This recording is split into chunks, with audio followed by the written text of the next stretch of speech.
And we return, and now we have a title card. Hooray! Thanks to Rosso, who killed it. Hey, big applause, my dude. I'm just doing this right so you can pick up on my claps. Woo! Thank you. And I clapped. Knocked it out of the fucking park, my dude. It has been a week where I'm just constantly getting updates about either people doing art that I commissioned them for, or my friends, or people that I know are following us are putting out art of our games. I'm just like, you know what? This is nice. Life's good. It's good. When you can relish in fan art, it's a good time. Yeah. But yeah, how's everyone doing tonight? I'm Doing still trying. right. Yep, doing good. I'm still trying to process the fact that it's not morning because I've only been awake for 3 hours. Ah. For better or for worse? For Night Rain. Ah. Again, what I heard about the most common thing I've heard about the game is it's great when you're winning, it sucks when you're losing. Isn't that all Souls-likes though? But the thing is that because you are dropped into kind of a randomized field, you may be trying to get a build going and nothing dropping. It's like, I want to make a faith build. Why nothing is working with it? Oh yeah, no, but there are a bunch of relics that actually help with that. But it's just that right now no one's had time to really grind out and get the random drops that'll give them the relics they want. Yeah, but that's the thing. The RNG can starve you in the game. From what I hear, that is second-hand information there. Because I have not played it myself. Yeah. I'm just trying to learn the characters because in every Souls game, I did once to be a meme and then realize it's actually my preferred playstyle. I play a magic user, which they just happen to make the most complicated character to play the only magic user you can play at the start. And I've only just now unlocked one of the other two. And I'm just like, okay, now I have a character I can be good at. I want to be good at Recluse, I so do, but she is... Oh, I'm out here being starved. Meanwhile, speaking of game stuff, I guess I just saw one of the biggest drops that was revealed. Hey, guess what? Resident Evil 9's finally a thing. Heck yeah.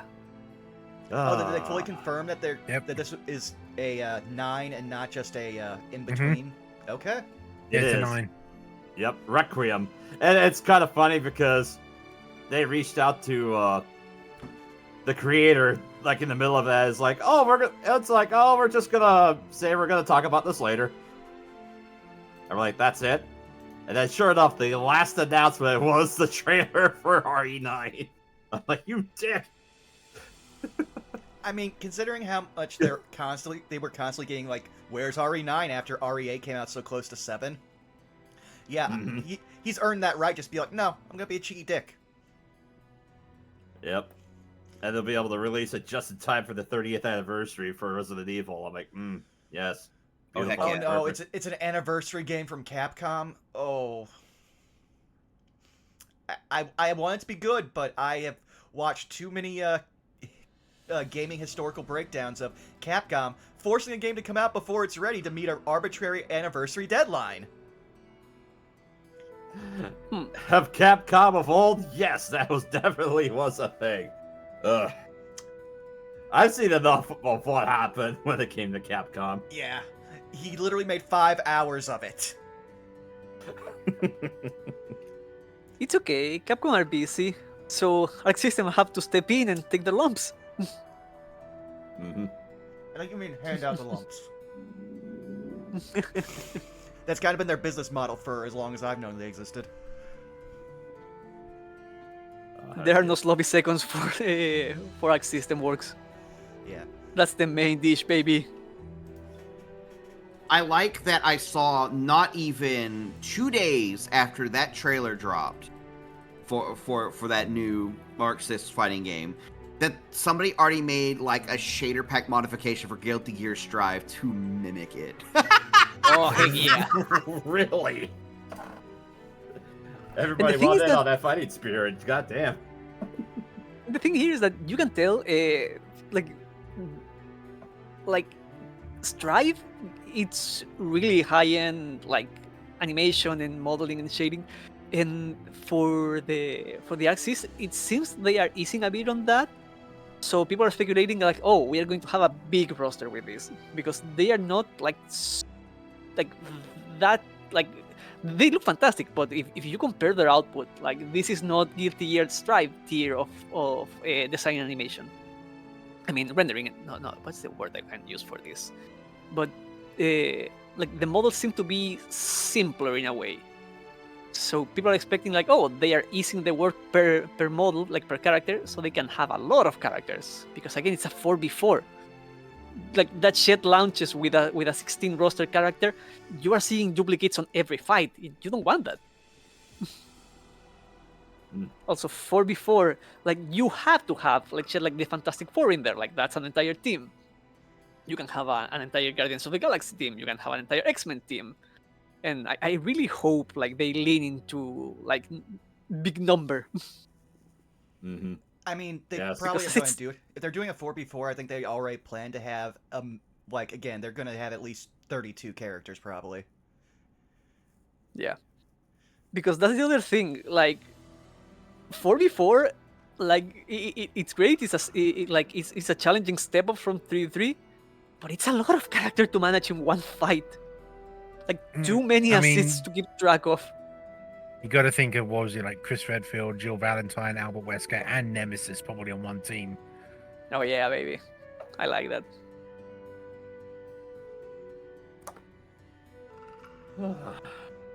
Also, does it? Plus, also you could probably get what was it Dante, Virgil, and Nero on the same team as well.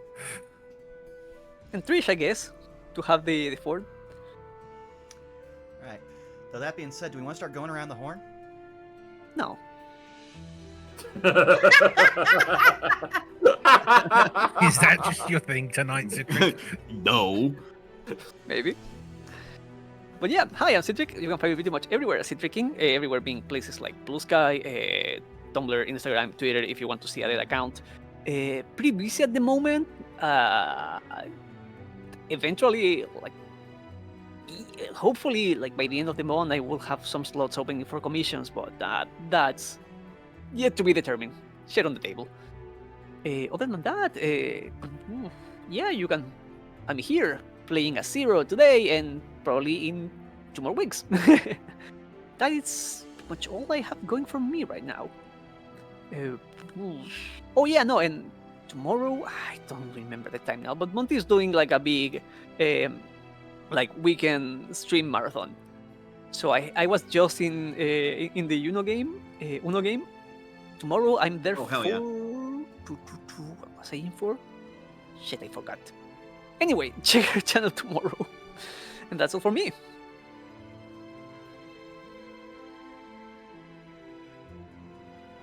You pass the mic Go to me then. Skelly. Oh, me? Oh, okay.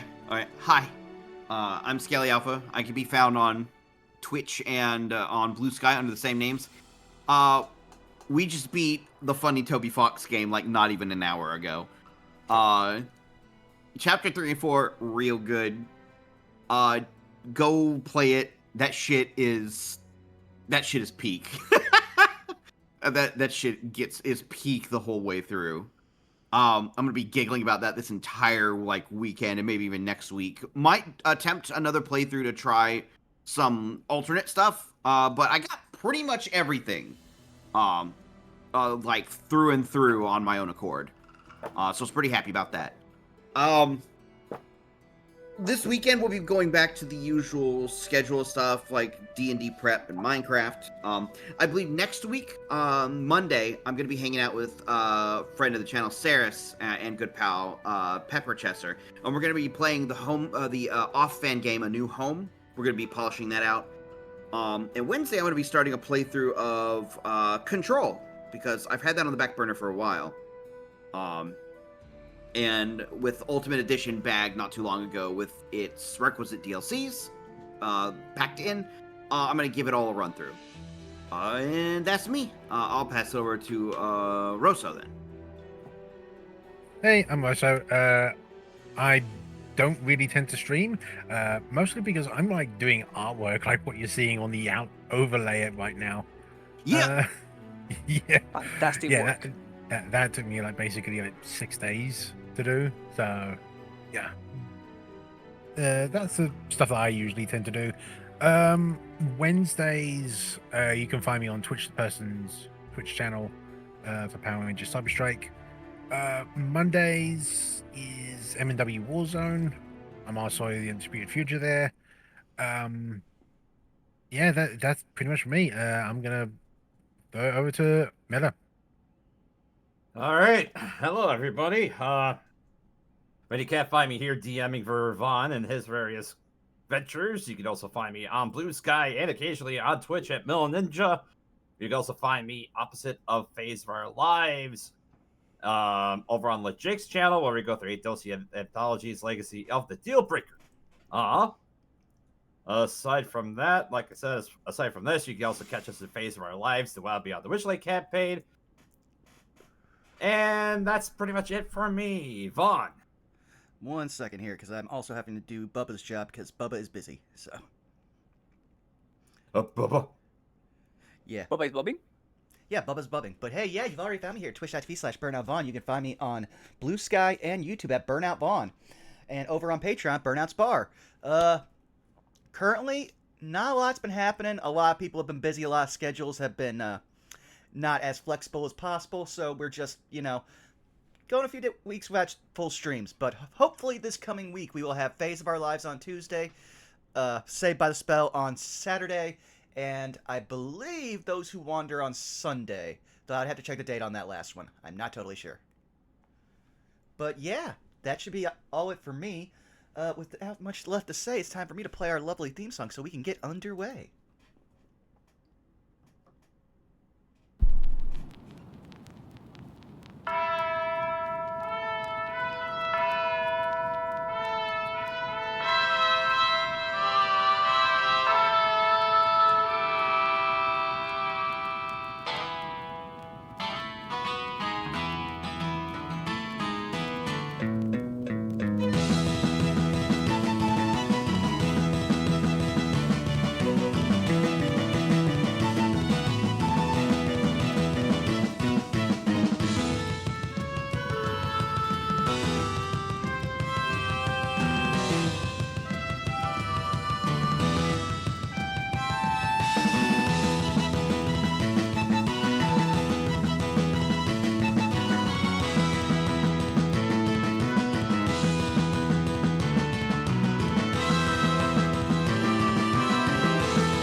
RPG made on like indie RPG made on RPG Maker, like so many, but it stands out because like just the general vibe.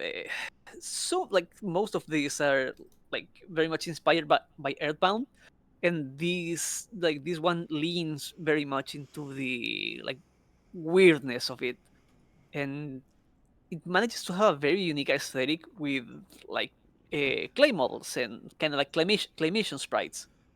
Okay. And the thing, yeah, no, the game is absolutely a vibe, and like even the way the characters speak feels almost nonsensical with how wordy they are. Like you kind of just vibe with the game, and the fights can be kind of like hard though. But the thing is, the first one you can tell the main composer is getting oh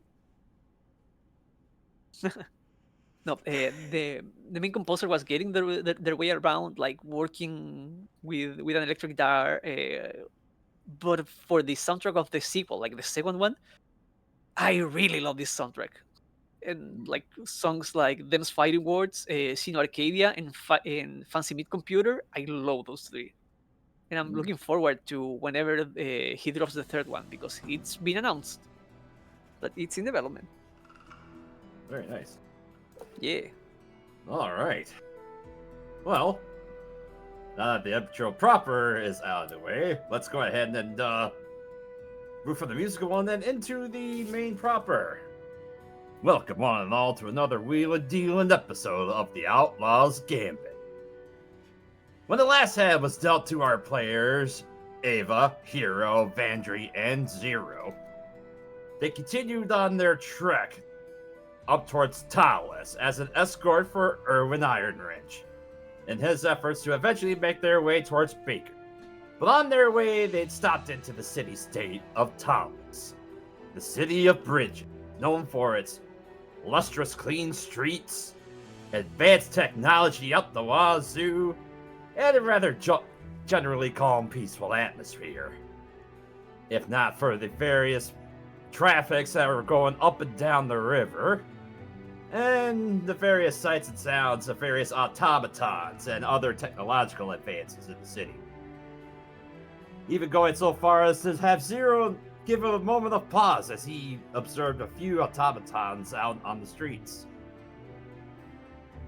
But as the party managed to follow Erwin to their stop for the night, the Groggy Gear, they came upon a group of dwarven bards who were setting up to play in the establishment for the night, known as Pie Scoffish.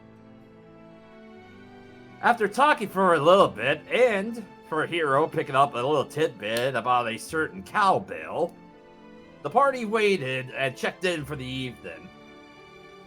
And after doing so, Pie Scoffish set up on the stage and began to play their set for the night.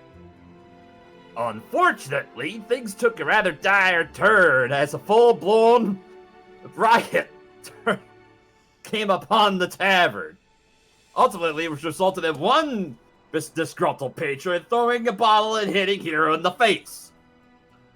As a ballroom blitz broke out, the party managed to subdue the aggressive members and patrons of the bar, resulting in quite a few of them being downed in the process. And as the dust settles, heavy footfalls begin to make their way inside of the tavern, denoting the arrival of the Talrisian bridge keepers, the local constabulary. As they set foot in and assess the situation, how will our ragtag group of heroes talk their way out of this one? Let's see how the cards fall tonight as we pick up on tonight's episode of the Outlaws Gambit. So I'm gonna be real, I totally forgot about the entire cowbell thing. You went on that shit for like 10 minutes. I know! Listen, You man. went on a rant about it, both in and out of character. Listen. It was 2 weeks ago. I'm lucky if I remember what happened 2 days ago. I will never forget the cowbell. How can you?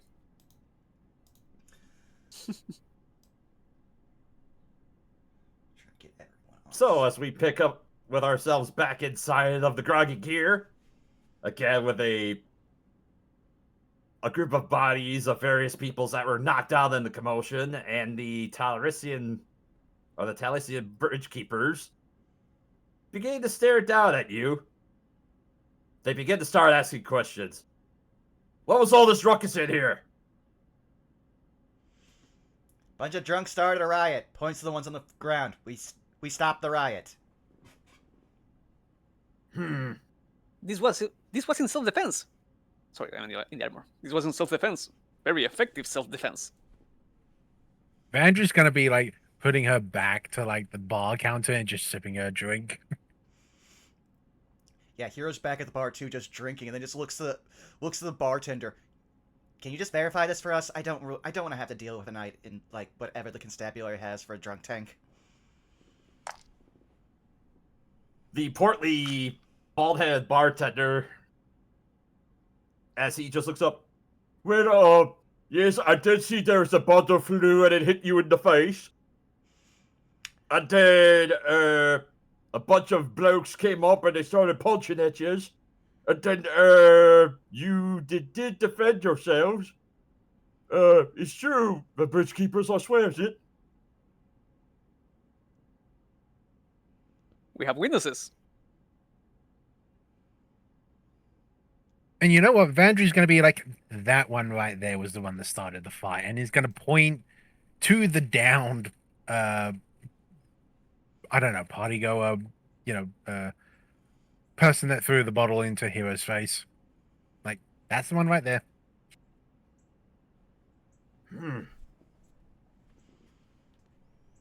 Very well. As the duo of these bridge keepers, one gets out a small notepad with various loose leaves, and he manages to secure a pen as he begins to jot down notes. Very well. Who was the entertainment for tonight? As he just kind of looks up and he points at the dwarves who are still frantically trying to get all of their stuff off the stage. Hi, Scottfish. Oh, hi, Scottfish. As he just kind of looks at it, I'm sorry. It's like, what, did he say Psycho Stick? No, it's Pie Scottfish.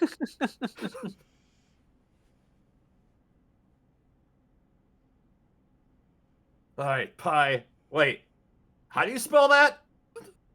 As the guard with the notepad just kind of looks up. Vandry motions to the dwarves. Ask them. They had a whole set about them spelling the name. They might want to practice it, because that's what started the riot. It seems that people did not like it. Yes. I mean, it was mid, but it wasn't that bad. Should I expect violence? I've heard better. Not like a performance? Not typically from this kind of band. One that's a lot more traditional dwarven, yes. One of the guards just looks up and looks at the stage. Huh. Hammercore?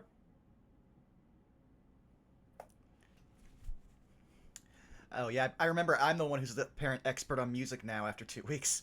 Yep. Vaguely, something a bit more new wave. I see. Well, he just jots down some additional notes. He kind of twiddles with his pencil or his pen a little bit. It's like, blasted, I dropped it. He goes and bends over, picks it up. 1 second. A little fast getting up there. Sorry. Right. So they began to play their set, and then that's when things turned south. I see.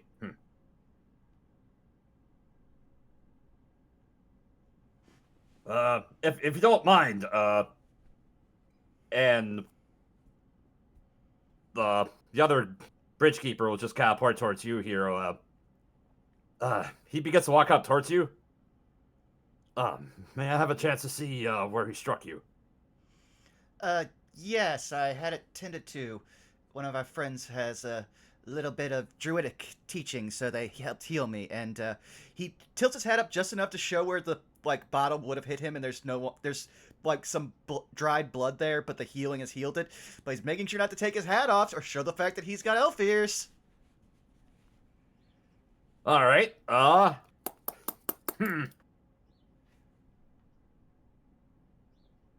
right. I guess make a stealth check for that there, Hero.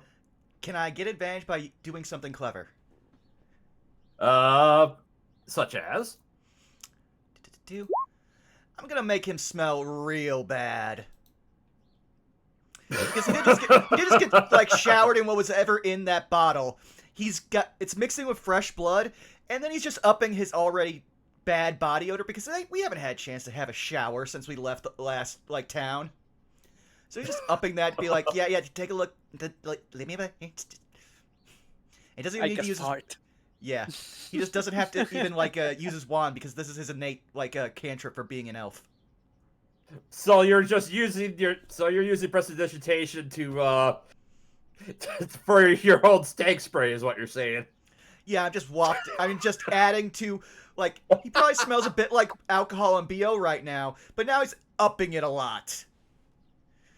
All right. Yeah, sure. Make it with advantage then. Okay, now you said that was stealth? Yep. That's an 18. Whew. Thank God for that two on the other side, man. As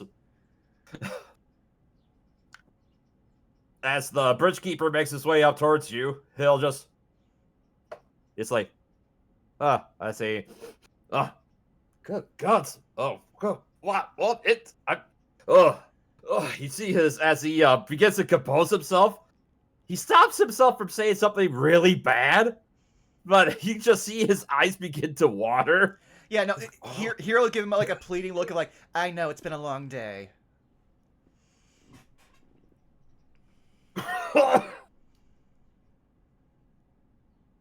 You know We'd like to get back. We'd like to get to our rooms and freshen up a bit, if that's okay. So can we, you know, hurry this along, please?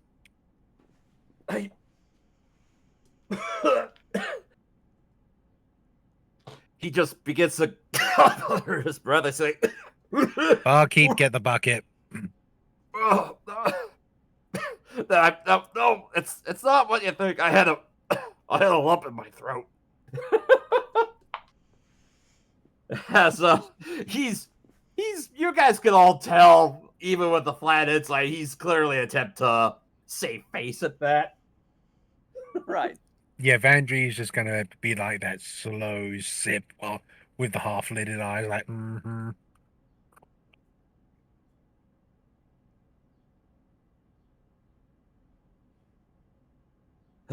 Any chance your fish there? As the other guard just kind of looks at his partner, more or less. All right. Well, we've got some other witnesses to question, so come along then. Right. As the two of them begin to make their way, they actually begin to make their way out towards the stage at this point. And at this point, they begin to question the dwarves about everything that was going on. Yeah, at this point, Hero's going to take whatever, like a open bottle is around, pour all of it into like his whiskey glass, not with like a proper amount, but overly amount. Then he just looks to Vandry and just goes, the second they start talking about the MAGIC, we might want to be scarce. Yep, Vandry's gonna motion to the other two. Come along. Let's get to our rooms. Oh well, Zero Or knows. room or wherever it is. What room was it? Was it didn't we have a very specific room? Oh, 105, I believe was your room. Oh, were you saying something there too, Ava? Oh, she was just saying to Vandry, it's like, oh, certainly. Oh, like she was like dusting herself off and like heading the direction over toward the others. Okay. With any luck, they'll just chalk it up to, alcohol consumption. Are the rooms marked anywhere on the map, Mela? Not generally on here. This is just, just for reference of everybody in the area. So technically, it was easily enough pointed out for you guys as you made your way towards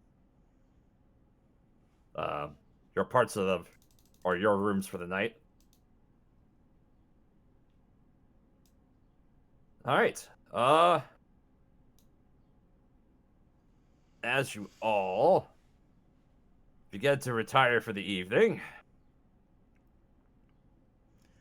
Well, only Ava's going to retire. I think Vandry and Hero are going to go into hiding, and Zero's just going to be pleasant.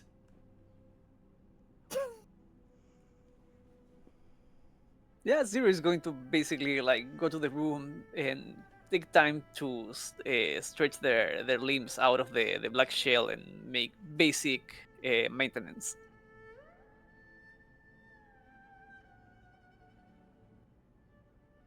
All right. Yeah. If there's gonna be like a moment to be like, for Vandry and Hero to talk quietly, is like Vandry's gonna like just pull Hero aside and be like, "You good?" Aside from the possible concussion I might have incurred, yes, it's just that, again, if they find out about the magic, I then have to start. Actually, I should do it right now. I'm gonna just start doctoring up a bit of traveling papers. You all are my assistants.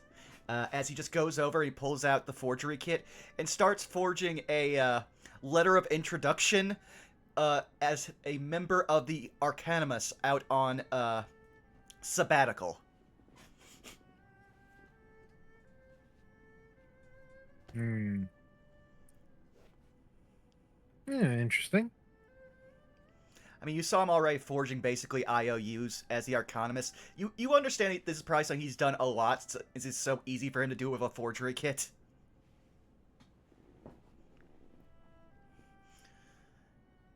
The more that I see you do stuff like this, you're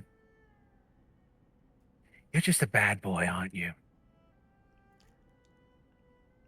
Just gonna stone grinding head turn. Not really, but as needs must. He then says, giving the most like ingenuine smile at you as he like gives a half shrug. Oh, Vandry's just gonna have like the biggest shitty grin on her face.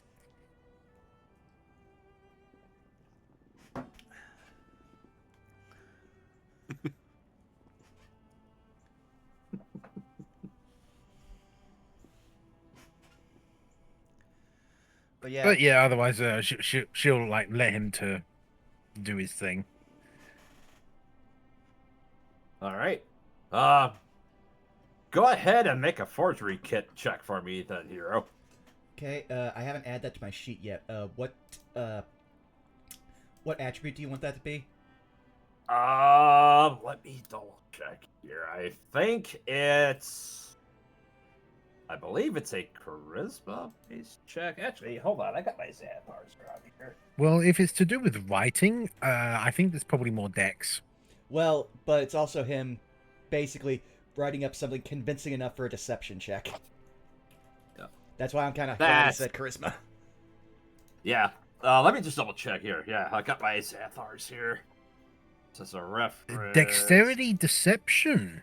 Okay. Yeah, Or intelligence and investigation.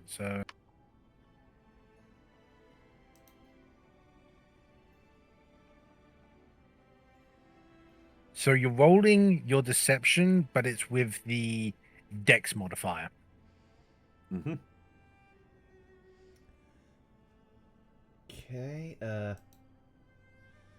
me just switch the auto thing here. Much less good roll. But an 18, I'll take it! All right. 18. I'm just gonna chalk it up to his intelligence of he knows exactly all of the boring jargon that they put into their like stuff. It is also just hyping up the pomp. All right. Noted.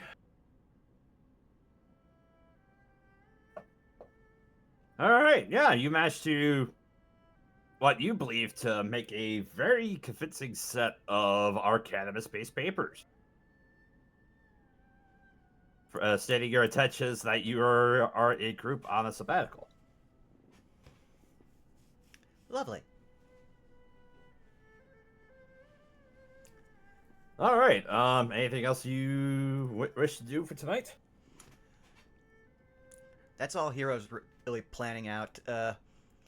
He knows he's probably gonna have to have a long talk with Zero, depending on how they view the constructs around the city tomorrow when we're more out in it, and he's just putting that off.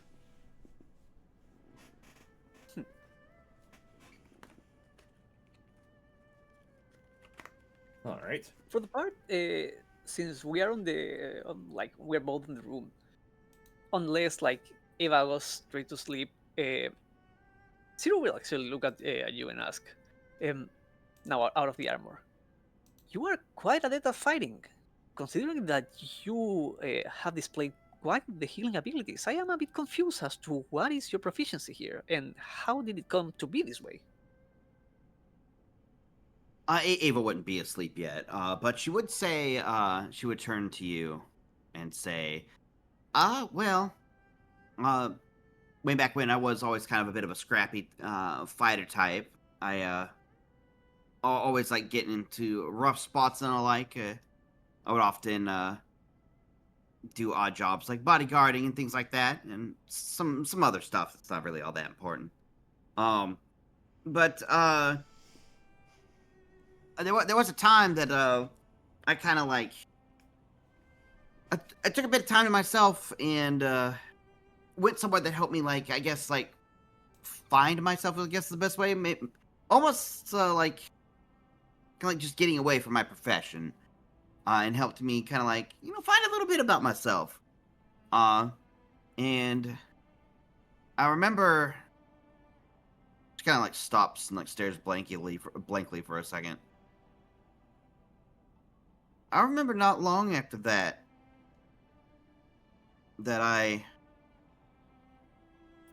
that's when I got my ability to like help people.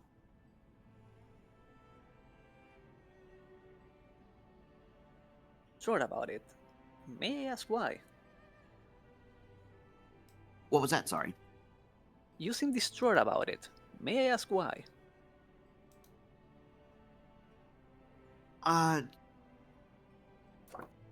She kind of like looks down a little bit. It's like it's not the fondest of memories, I suppose. I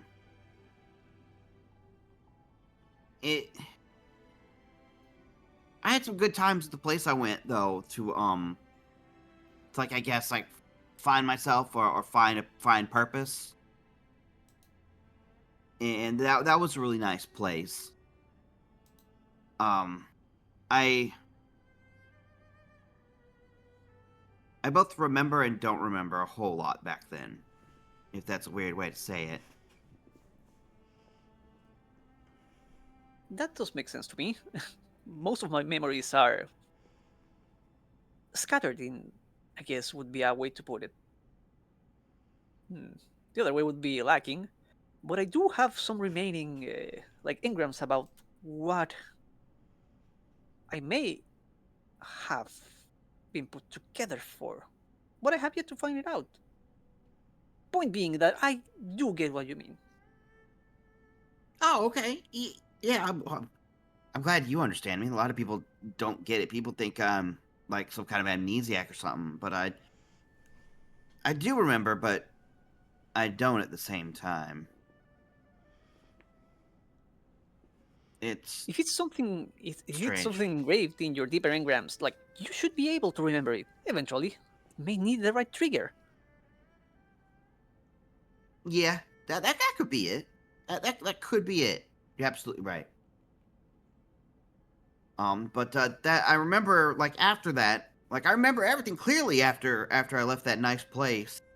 And I remember that's about the time when I found out the ability that I could help people.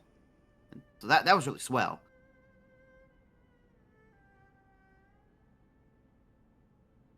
So were you more inclined to hurting rather than healing before? From what I was told, yeah. From what I was told, I hurt people really bad.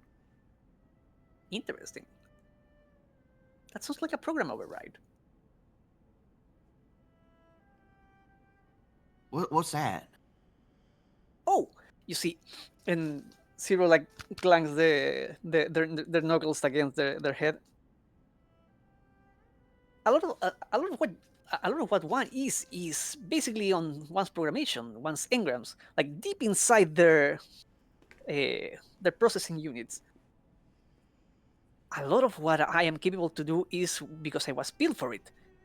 My concern here being that I have been awoken without a clear notion of what that purpose is.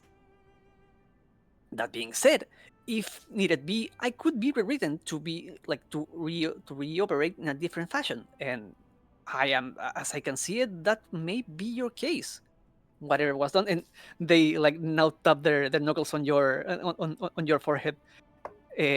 What might have happened to you might be a rewrite of such a case. I was not aware that could happen to organics, but it's fascinating to think that it might have been that. Or I might be wrong. Oh, I see. Does that make me like a cool robot too? No, that doesn't do that. No, that. But I think I get what you're saying. Like that, something like that's got to make sense. Why, like, I can't recall some of that stuff. Well, I know some of the nice people there when I was leaving was telling me some of like what I did before, but not a whole lot. They didn't seem like they wanted to tell me a whole lot. But they told me some fun things.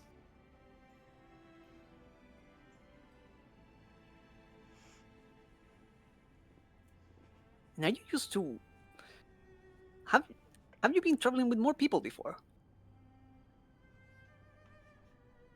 I've been like little like I guess groups here and there, or like maybe a traveling person just traveling between cities, being a little safer and stuff. But no one I really like stuck around with or knew real well. Maybe a way to get your memories back could be if we run into people you have traveled before you got rewritten. Oh, that could work. Yes. You have previous records. We could access those by asking people. It's less convenient than a library, but I guess that should work. Oh, I'll have to make sure to write that down or something. Maybe we can make our way. Maybe I can make my way back to that nice place again. Don't worry, I've been writing all this down. And for Milla, I have no idea where that quote unquote nice place is on the map, but sorry, I was just working on some stuff in the background. But yes, the nice place. Yeah, we'll have to hammer that out again. I'm deeply sorry, Skelly.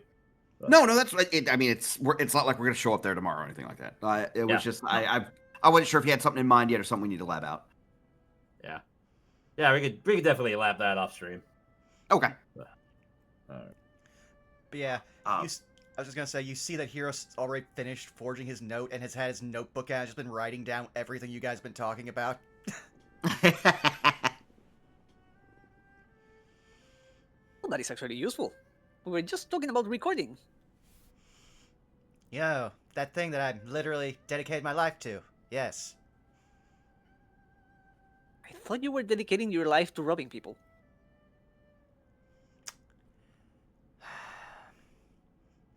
You know what? No. I literally have had enough headaches tonight.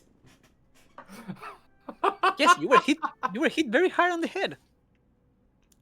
Indeed. Nothing eludes you, Zero. Nothing at all. You are the master of the unsaid. I am quite perceptive. I'm not so good at writing, but I do like reading. Then we'll get along fine. Though, Zero, if I may just bend your hearing receptor, what do you call that anyway? Hearing canal. Ah, hearing canal. Close to what we have. Alright. Let me bend your hearing canal. I am very much molded after the standard organic, but with difference, of course. I know, but like what we would call tendons, you call actuators. We had that conversation like months ago. And servos. Again, yes. There's certain jargon. I'm trying to respect it because I'm trying to literally chronicle your existence.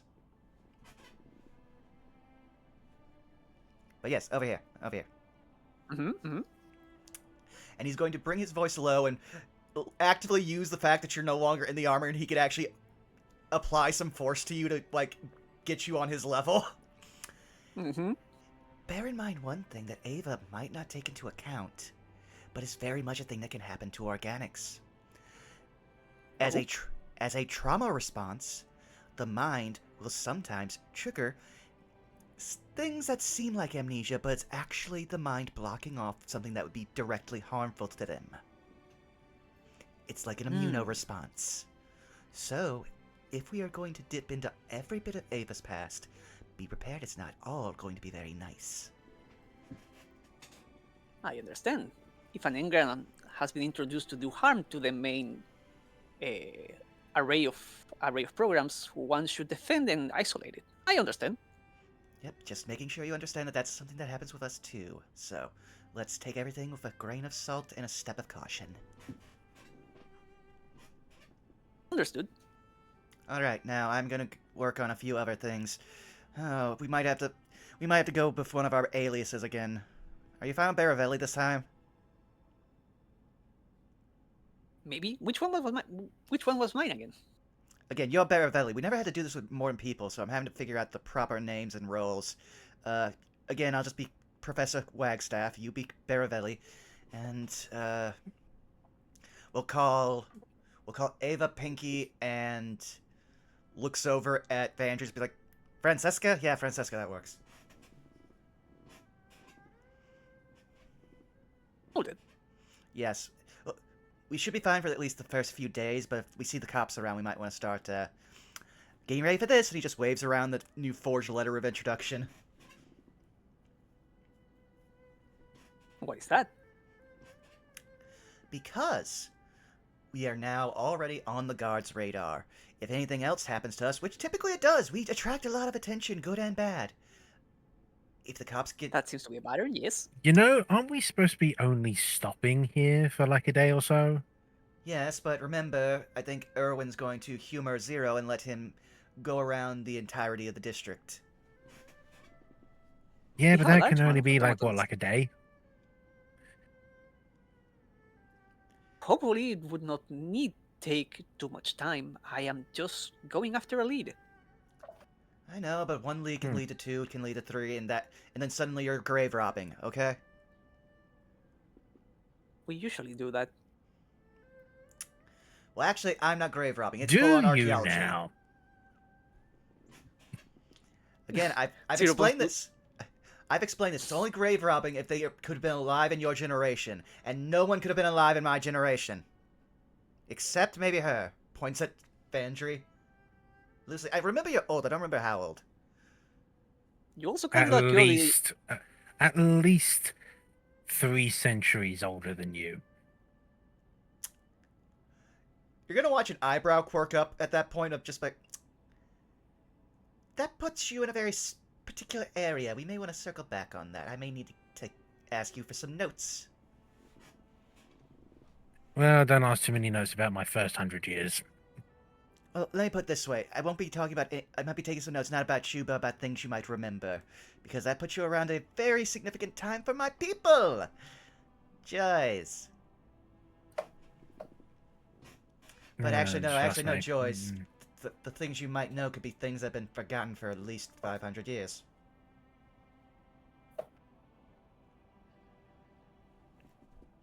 But you know, enough of that. I'm just going to sit down. He picks out a random history book out of his bag. I'm just going to sit down, read up on the stuff that I'm not familiar with, and then, you know, whatever happens, happens.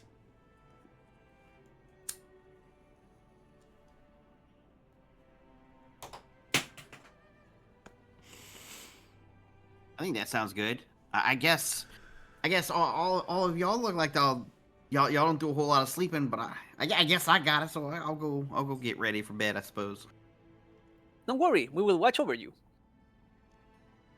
Does the room have like a bath or something like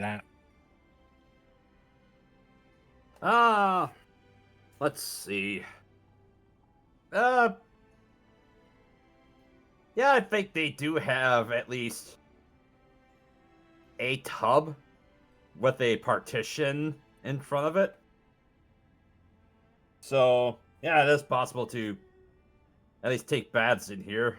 You would obviously need to get water, but... Which, actually... Ava, if you want, You know what? I'll Yeah, fetch okay. the water for you if you want. Actually, I will say, You know what? Talos is advanced enough. Yeah, they actually do have running water here. Oh, okay. Running cold hot water. water as well. Not hot water, but it is cold water at least. Is Or there is a it? heating? Is there a heating pan under the tub? Because I assume it's a standing tub.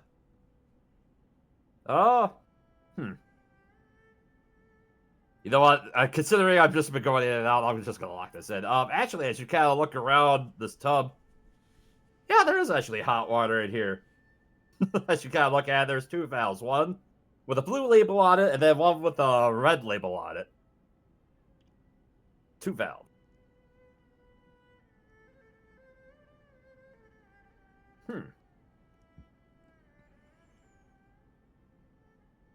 AVD, I'd suggest you freshen up before you hit the hay. All of us but Zero That's probably right. need it.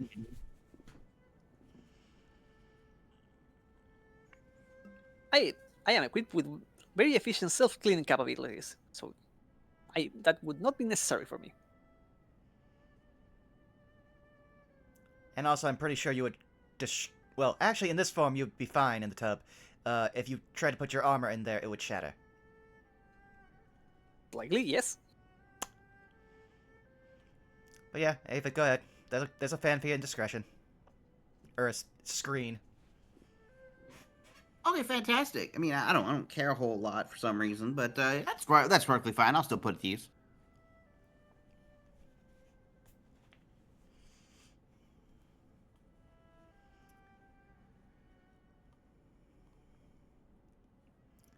And I guess that's our long rest. Yep. Yeah, sure enough. Yeah. What I will say is that, like, after Ava, like, Vandrew will then go, and then after it's been like, okay, she'll let Hero go to clean up. And he will graciously accept. And probably luxuriate in the hot water for a while. Because he knows he's not going to get anywhere else.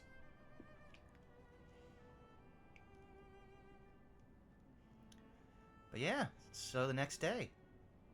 Yeah, the next day, you're all greeted with the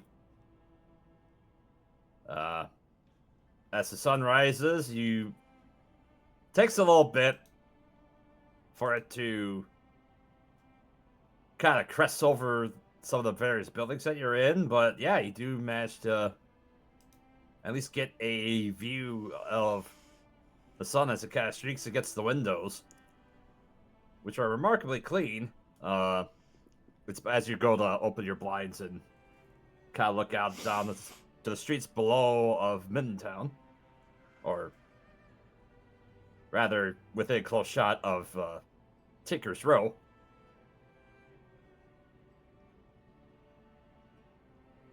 Mm-hmm. Alright, well, let's go talk to Erwin and see how much time we have to actually look around before we need to report back for our duty. Understood. And Zero will get back in the armor.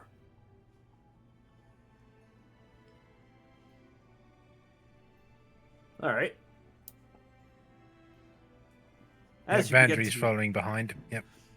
Yeah, as you make your way out from your rooms, you're met with the open area of the groggy gear as the bartender from the night before has finally finished cleaning up the mess that was made from the night before.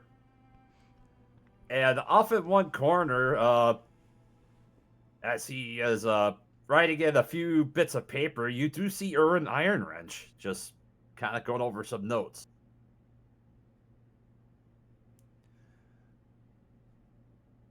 Morning, boss, as Hero sits down and just waits for any possible breakfast that might be produced here. Well, morning. Oh, man, last night was something, wasn't it? Oh, yes, indeed. Where were you in all that? Oh, I was, not getting involved with all that. As he just kind of looks around at everything around on the floor. be honest, Make a. I was gonna say, if everybody wants to, make a preemptive perception check. I'll take my 19. Don't mind if I do. 19. Perception? Okay.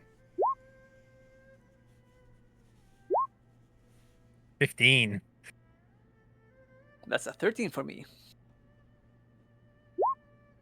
Let's see. 3. Still getting sleep out of your eyes. In my head, it's Ava's asking if the bartender can give her a face on her waffle. Bananas and strawberries.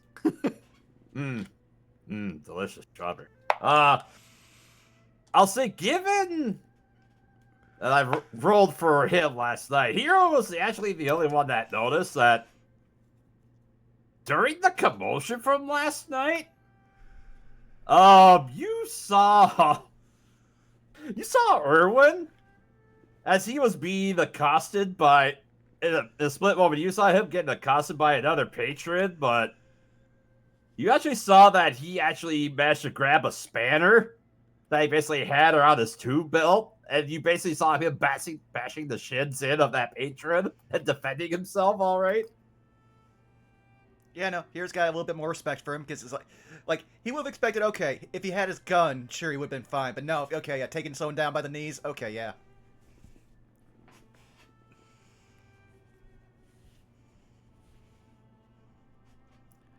I'm sure he was just relaxing in his room, just hearing all the commotion of sorts.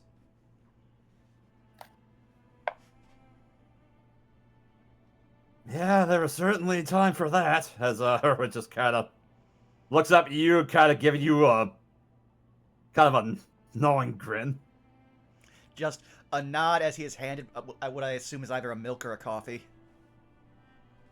Yeah, you're all served coffee. And, let's see, I believe for accommodations, yeah, I believe you all already paid for yours, so there's nothing to worry about there. That also didn't include breakfast, but... I will ask, though, because I want to make a joke. You get to decide now, because I know it's not going to be in the actual thing. What race invented coffee? Or at least figured out how to make it the first? Gnomes. You know what? I like it. Let's roll with it. Okay, here will just take the first, like, big sip of coffee in the morning, like, Elvenkind can take credit for most of all the great innovations in the world, but gnomes will always have coffee. You should hold on to that. Yes. It's amazing. Apparently, rumor has it that apparently some of our goats wandered into a forest and they wound up being blitzed out of their minds. And when we figured out what they were eating on, oh, that was worth its weight in gold. Oh yes, I'm sure the first village that discovered it is actually now probably one of the largest cities. I should look into that. You know what? That's going to be a new research paper. Just pulls out his notes, write down history of coffee and its impact on gnomish society.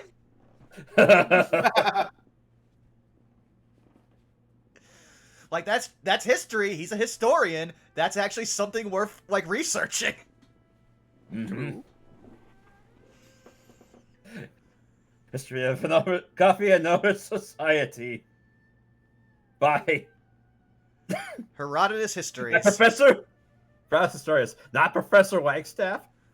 That's a pen name. No. That is an alias. Specifically, that's something he gives to police and people he doesn't want to know his name. He signs his work. He's proud of it. He hasn't gotten to publish anything.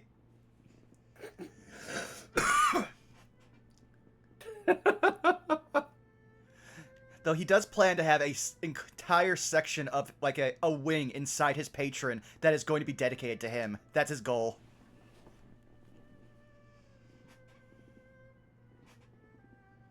But yes, just be sure to keep it. Yeah, just be sure to keep it in your pants, Professor Wagstaff.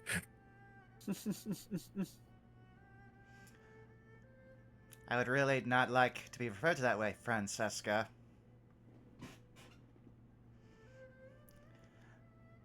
But either way, so, Erwin, how long do we have for our, just again, so Zero can have a stroll throughout everywhere. Well, actually, I can kind of show you around, Tinkers.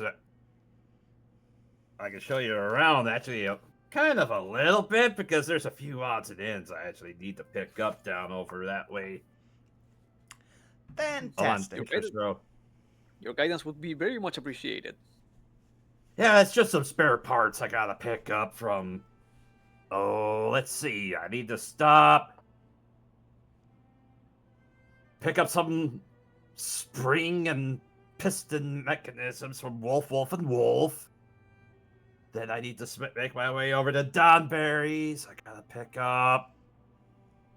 Oh, some latches and other assemblies for that. And then lastly, I need to make my way over towards... Oh, what was that? That one dwarf. Oh, Dodson. I need to hit up Dodson and... Oh, and I need to pick up some grease. You know, for all the tinkers that we've got over there, I mean... That's the one thing, is like, Dodson can always make the best lubricants around. Especially when it comes to axle grease. I need to pick up a few cases.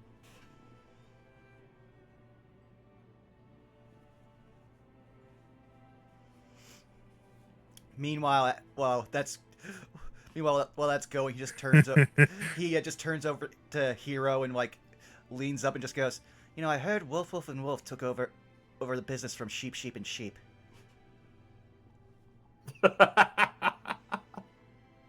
Ah, yes, so Sheep never stood a chance.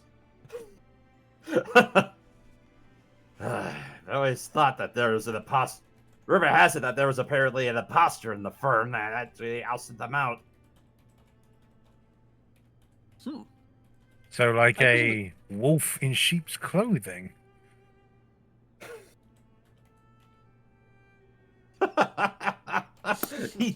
Erwin just chuckles at that.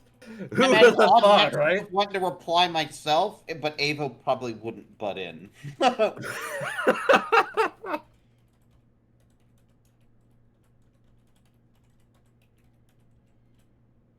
Yeah. Now at this point, I want to see if Zero picks up that we're all fucking with him. Nope, Zero has no idea.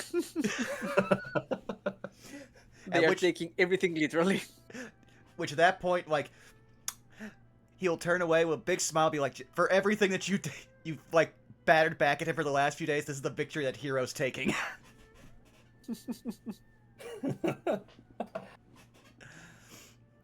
At this point, he's just like, "At least I'm smarter than a machine." If I may, the Tinker's Road sounds very interesting. I look forward to see what they have. But following what information I have, who would be the oldest person living, operating in here?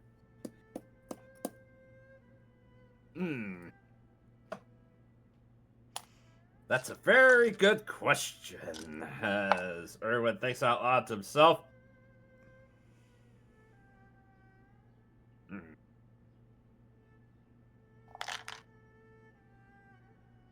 As he ponders about it for a moment. Could I also roll, since I've been through Talos and it's been a few days here, so I would know possibly some like minor facts?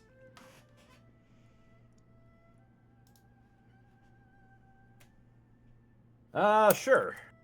Okay, history. That's a 23.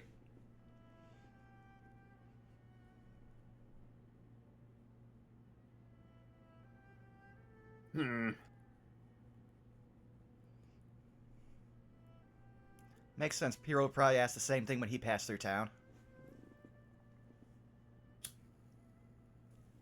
Let's see. Well, there was that mother gnome that was out here. Oh, what was her? Oh yeah, Odaxus Wuggle Goggle.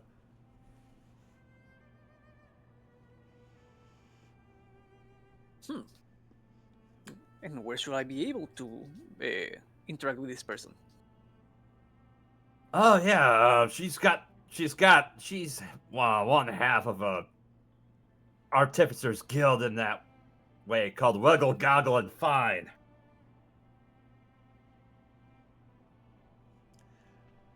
Milla, with my 23, would I also remember if she was part of that the Sun Collective? I can't remember. It's been 2 weeks, but they're like the governing body of the city. Oh, right, the Dawnstone Company. She's had some affiliation within that group, and on top of that, she is actually,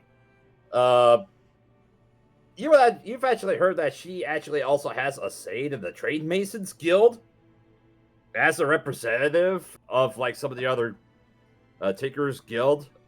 Even though that the Trade Masons Guild is basically they're the ones that are responsible for all the trade and routes for everything that's kind of run in through the city. They're kind of act as the governing body within Talus. Okay.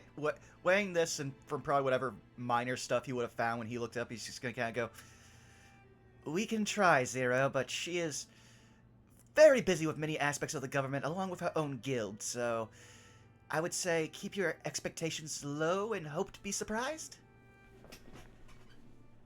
That makes sense. I will adjust parameters so. There you go. And he just gives you a pat on the back and you just hear the clang clang on the armor.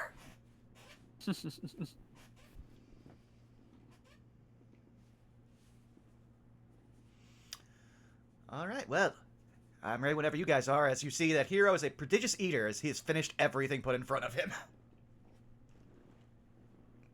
Yeah, it was a pretty decent spread. Yeah, sure enough, you were actually brought out some waffles and some fresh fruit for breakfast. Zero, for their part, do not need to eat, so they just stand and look at you all eat. Well, actually, no, I thought our thing was that you always get handed food and Hero has to eat it for you. Right. Yeah, so that's what makes it impressive, is that Hero has eaten 2 courses of the same breakfast in the time it takes everyone to eat one. I don't get it, but they keep putting food in front of me. Because most of them don't realize that you are constructively able? How's that? Constructs don't really have a vernacular here, trying to find a good lexicon for you. I would say energy efficient. Alright, write that down in the book. Okay. Meanwhile, I've gone hungry so many times, I actually am usually happy for the second meal. It ends up Vandry's, working out. Go ahead. yeah, Vandry's pretty much just eating hers like real quick, you know. There's Ava's eating, and there's like this moment that goes by, like a couple seconds after the conversation between Hero and Zero Pess, and then Ava's like, "They don't have a mouth."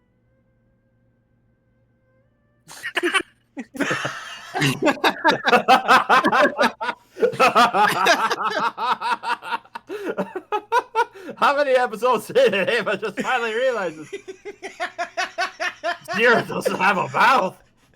That's even better. Oh. But no, because at the first part my head actually went is that they looked down after they'd eaten like some of the fresh fruit on their smiley face waffle and then realized, oh no, I took away their mouth.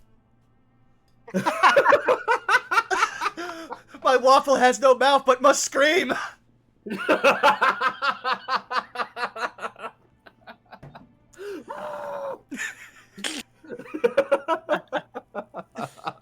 No, all I'm thinking of like is what was it?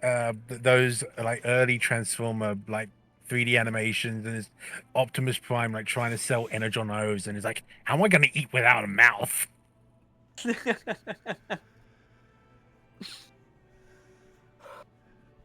Oh god, you just see like, oh, that's right.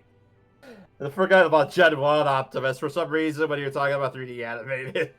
Transformers, Oh, yeah. I defaulted to Optimus Primal from Beast Wars. But he Okay, did have okay, a mouth. but Beast Wars is pretty peak though. Come on.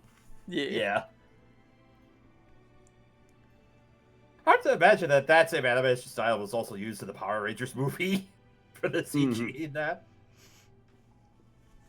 Oh, God.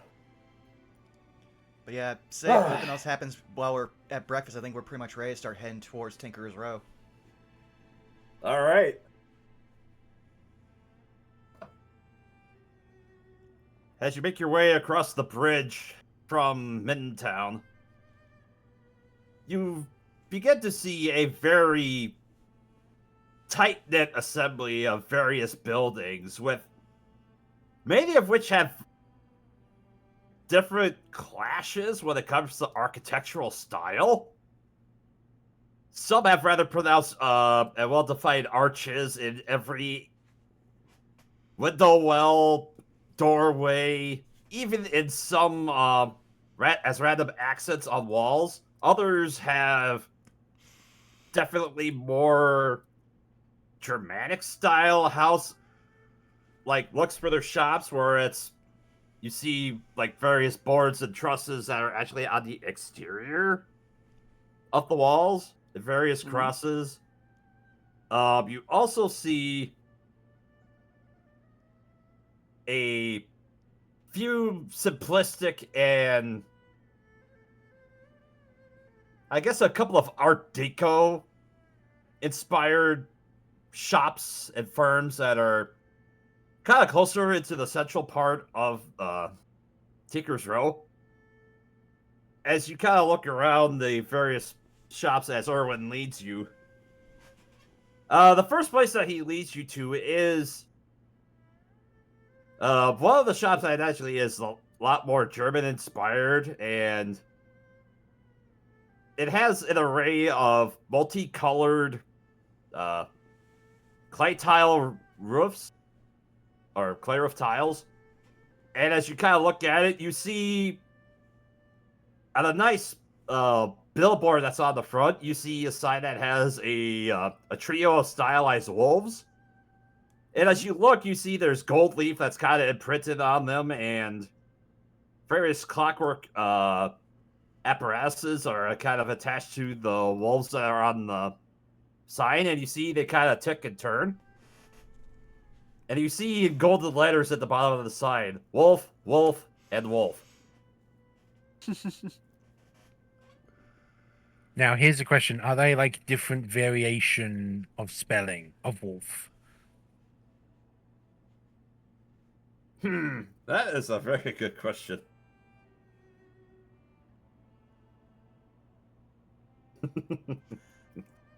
Let's have some fun with this, Rosso. How do they know which is which? Call high or low. Hi.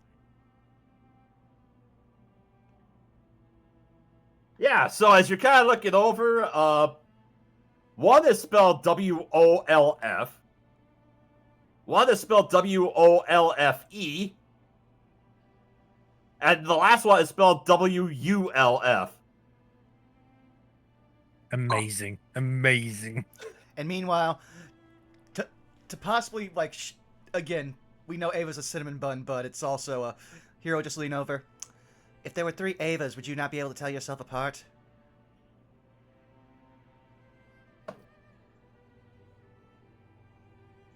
Well, do we all look the same? I think you just answered your own question. Just imagine there's like just 3 copies, exact copies of herself. It's like, I don't know how I would tell myself apart. No, I'm now imagining Ava's idea is literally just the Spider-Man meme with 3 Avas. They're all excitedly pointing at each other. Oh, hi, you. Hi, it's me.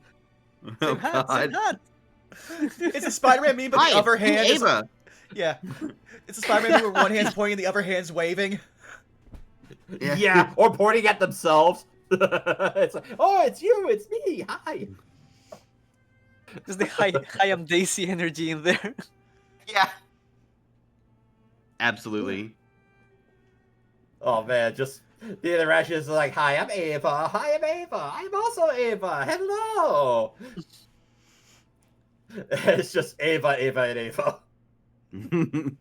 I'm just gonna say, Hero's probably not gonna do anything unless asked to. He's basically just going to be using his passive perception, his passive investigation, to constantly be listening to stuff people are saying outside, trying to get an idea for the political system, and finding out if it's safe to let Zero go certain places or not.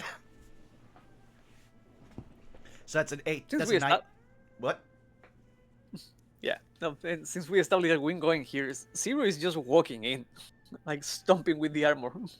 Yeah. He's Vandry's keeping herself mainly as a driver for the time being. Yeah, I'd say Hero would just stay Okay. outside the shop and just start listening to people, and for the sake of those, again, his passive perception's 19, his passive investigation's 18, so you can just decide what he hears and let everyone else do the scene.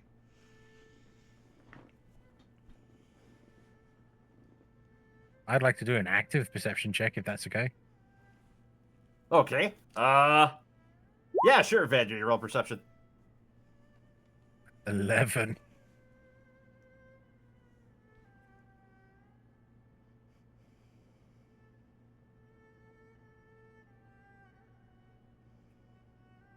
Well, as you and Hero are just kind of keeping an ear out as Erwin begins to make his way inside. He just kind of looks around. He kind of looks before you get resolve your perception checks. He just kind of looks around. He's like, "Well, I'm hoping to make this in and out real quick. I'll be right back. Like I said, I just have to pick up some springs and other bits. So I'll be right back." As he just That's kind of like- makes his way inside. Yeah, I still like Zero is going with them, like with Oh. with Irving. Yeah. Actually, Zero probably didn't even like wait for Irving, just went in. Okay.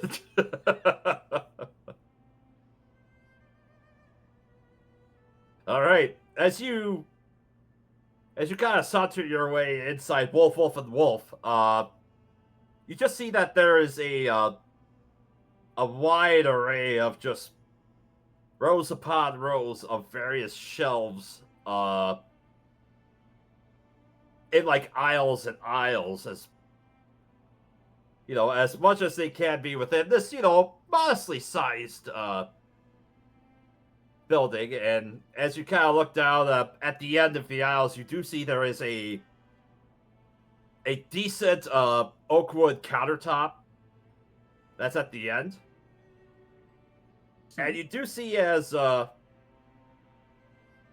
two of you begin to make your way through, there's just barely enough room for you to get your big forehead through these aisles, Zero. You don't have to quite turn yourself sideways, but it's,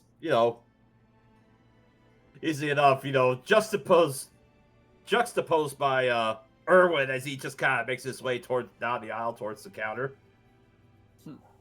I just imagine Zero like just crab walking basically in the big armor. Yeah. Oh god, I just imagine it's like that meme. It's one character short, but it's Russian Treasure Island of the trio walking their way down. No. Because they have to make themselves smaller.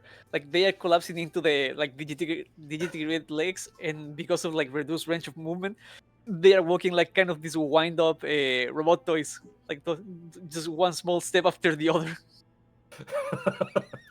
Tick, tick, tick, tick, tick, tick, tick, tick.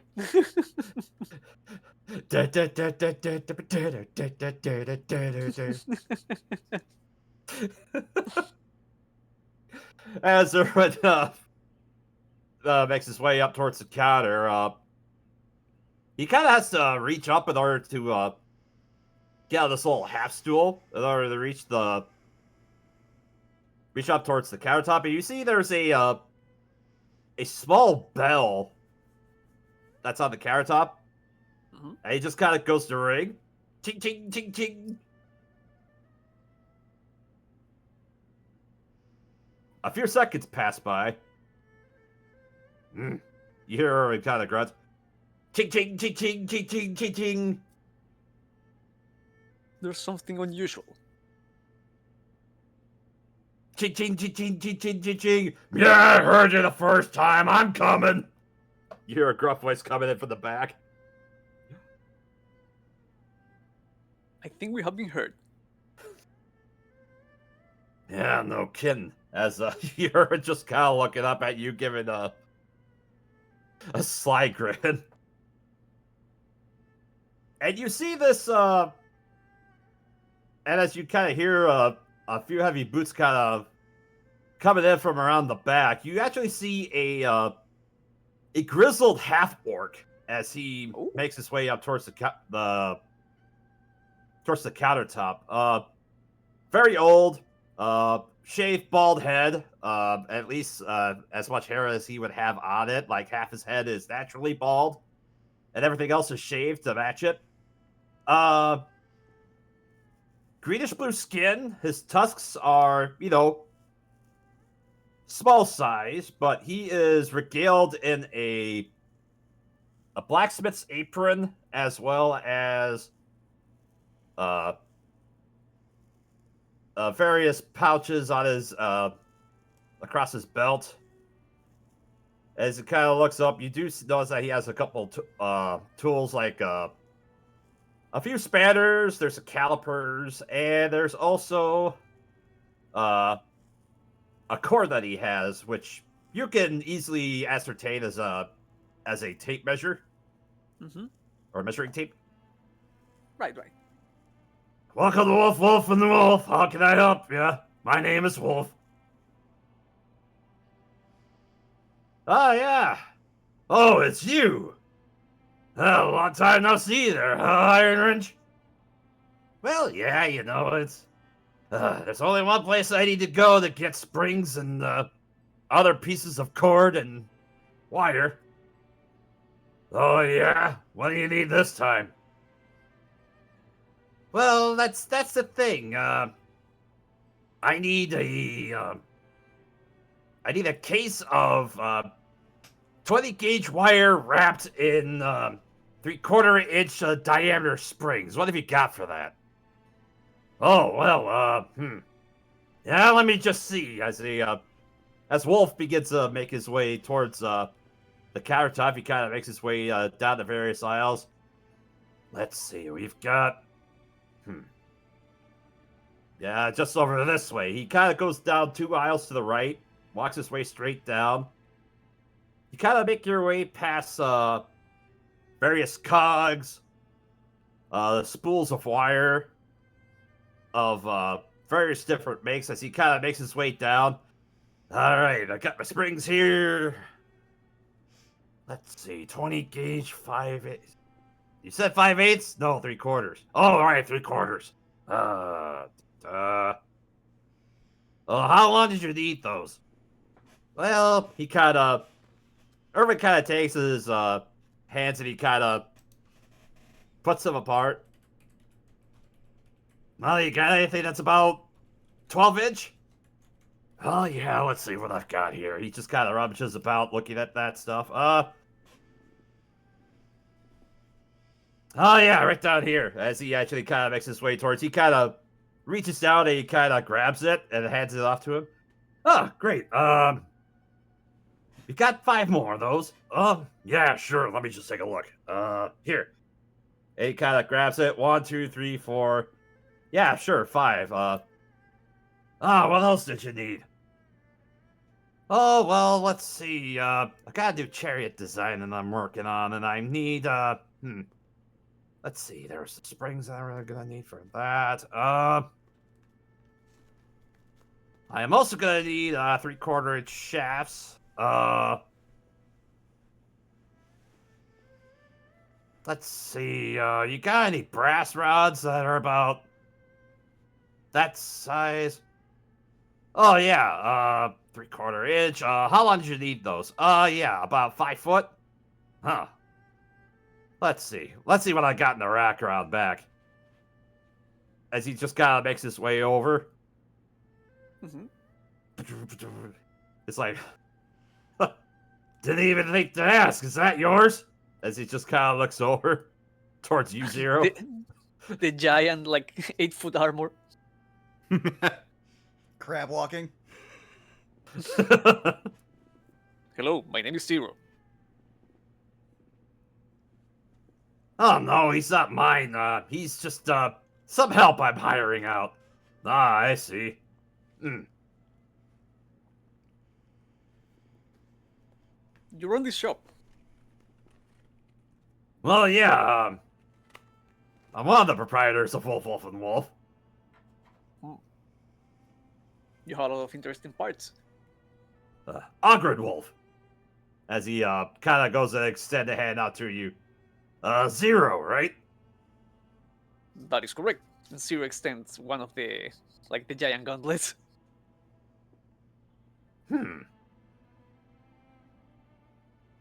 Let's see. Huh.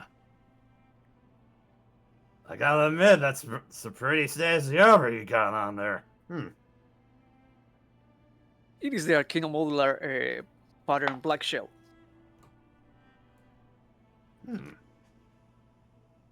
Interesting. Huh. Custom model As by he my just creator.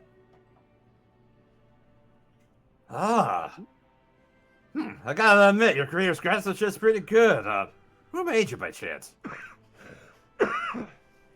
That is convenient, because I was about to ask if you have heard of Toy Bar Starkbelch.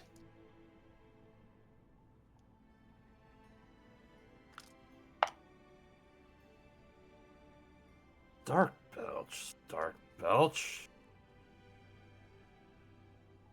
He ponders about it for a moment. Where have I heard that name before? I've heard it, but where it escapes me. It does sound familiar, though. This seems to be a pattern. People within the craft of machinery all appear to have some sense of recollection, but no one has been able to give me a straight answer. Huh. I mean, I've heard...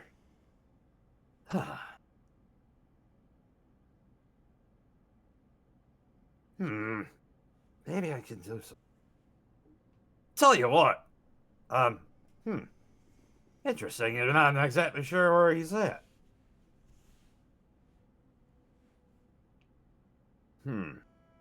I wonder. As he just kind of begins to make his way up. Yeah, let me go and grab those rods there for you there, Iron Wrench, and let me see if I can help out our friend here for a second. I would appreciate it very much. As he just kind of makes his way, first he'll take the, all the springs and set them up on the, counter as, eventually, another dwarf, or a different dwarf actually kind of makes his way out. Morning, Ogren. As, just, whatever. 1 second. All good?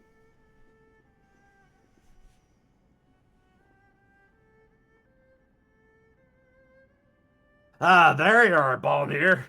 Surprised it took you this long to come out.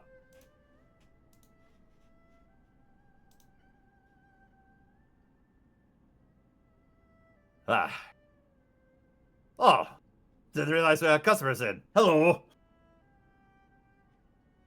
Hello. My name is Zero.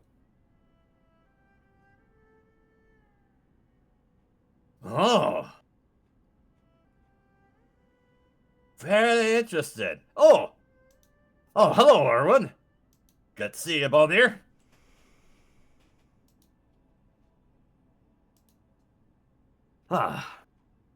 So, what brings you in? Oh, just working on a new design from one of my chariots. Just needed to pick up some shafts and some springs. Truth be told, I was trying to improve on the design, and I need something a little stronger than my last batch. Oh, really? Huh. Well, it's good to know you're still working on that, at least. I suppose anything else exciting going on in Baker? Oh, not much really. Just keeping an eye on all the various chariot runners, hoping I can get something else going at least. Hey, I know it's quite the lucrative business out there with all those chariot racers. They always need somebody to be able to build the things, the contraptions that they ride. Yeah, you're telling me. They're always coming out with new fandangled stuff. Between you and me, I heard some of them are actually getting into, less than savory designs. I just want to make sure mine are built rather sturdy and, I have a few extra tricks that are not the illegal kind for sure. As he just kind of leans in as he holds his hand up at that.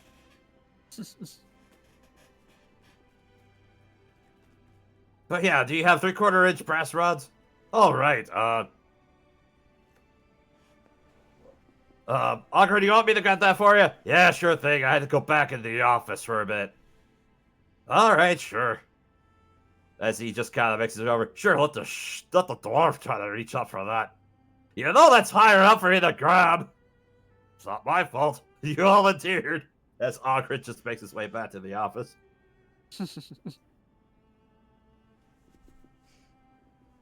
After a little bit, Augur kind of makes his way back, and you see him grab a giant ledger as he just kind of makes his way over. With a hearty thud, it just slams onto the table, or onto the countertop. Well, let's see. But, we've got...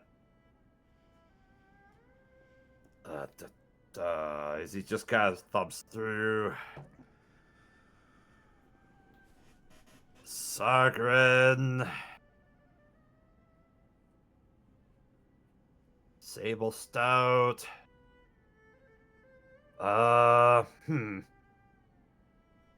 Here it is. Dark Belch.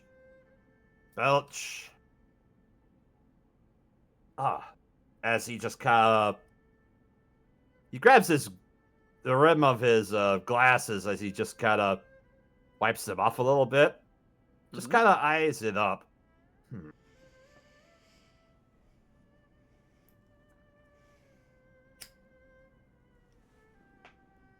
Well then. Toy Bar Stark Belch. Now I Yes, know yes. why that name sounds familiar. I think I remembered. He was trying to work on some projects over at Hearthhome. I think he had one of his shops out there that he was working on something. Does it sound familiar to me? I'm sorry, as I completely flubbed on that. The word that he said specifically was Hearth Vale. Yeah, go ahead and make a history check for me, Zero. Will do. History. That is at 11. Let's see, with an 11, you would know that Hearthvale is more or less kind of like the breadbasket agricultural heart of Lawbrand. Aside from that, you're not sure. And I have no recollection of that name. Like it Or being specifically on of any Oh, importance of Hearthvale. right. Just if this like a workshop faculty or whatever it is was mentioned at all on the different notes from my creator. Not that you were able to find.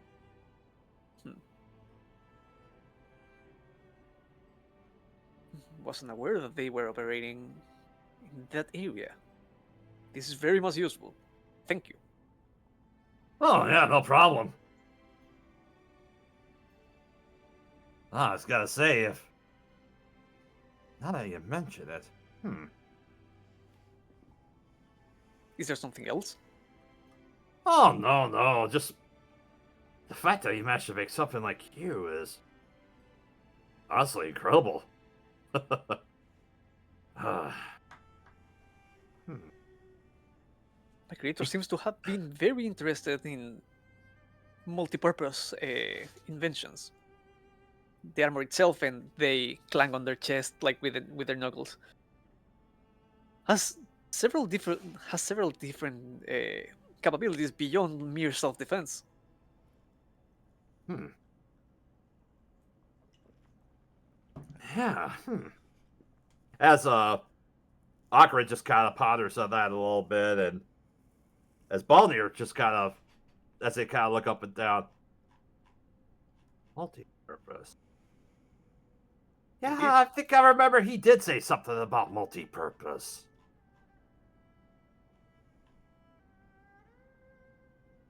And what would that be? Something having to deal with logistics and something agricultural too. Yeah, I think he might have said, but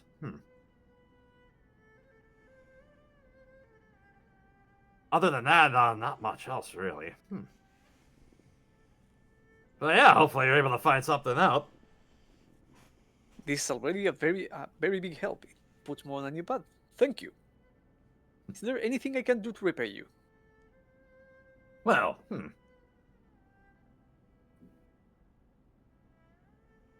As the two of them just kind of look over.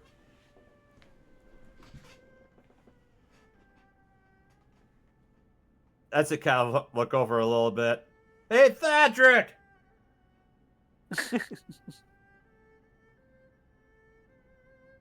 At this point, you see a human man just begin to make his way down from another office as he just makes his way over. Oh, hello. What's up, boys? Just want to help you kind of take in this beautiful build right here. Interesting. As he kind of looks over. Compliment noted and appreciated. So he's just kind of give us a moment. One of them just kind of looks over. How's the articulation working the elbow here? As he just kind of lifts up your arm for a little bit, just to kind of try to get some look underneath it. Interesting. The black shell counts with a wide array of pistons for working. It seems that my creator was trying to maximize the utility of the different sense of hydraulics, so magic wasn't as necessary for the full range of movement. Hydraulics, yes, of course, hydraulics. Yeah, that would definitely make a lot of sense, huh? But what fluid would you tend to use? You can't use typical oil because that's typically too thick, or crude is typically too thick in order to use as such a medium for that. What if you made it thinner? How can you thin oil like that without causing any complications for the integrity of the systems inside it? Suppose that's something else we got to ponder over. Rather than lubrication, it seems to be a spell to reduce friction. That helps a free-flowing mechanism. I see. As the three of them just kind of take notes and they begin to jot down. Yeah. Well, As the trio of Wolf of the Wolf begin to finish writing down notes, and you just kind of hear them discuss other various jargon. It's like, I think this is more than satisfactory for repaying your debts there, Zero. Anything else we can do for you then, Erwin? Nah, I think I'm doing all right, fellas. Oh, thanks for your help with grabbing this stuff. Here, Zero, do you want to grab that stuff for me? As he kind of motions for the brass rods. No problem, I will do so. Then go and grab the box. All right, thanks a lot, fellas. Have a good day. As Erwin begins to walk out of the firm. You too, Erwin. Meanwhile, while this interaction is going on, let's cut back to Vandry and Hero. And Ava, I believe. Oh, Ava and Hero. I'm sorry. Well, no, I'm saying it's all three of us. Only Oh, yeah. zero in the All ship. three of you. But yeah, just to resolve the perception checks that the two of you had made earlier. And investigation. Just mine was And flat, investigation. yeah. Yep. Oh, was I supposed to roll investigation as well, or? No, I was just doing that Or- because I was trying to do multiple things. And Yeah, since I have an 18 like passive investigation, I'm just going to use it. Yeah. Yeah, as you're just kind of looking around, you see there's a few benches there nearby. There's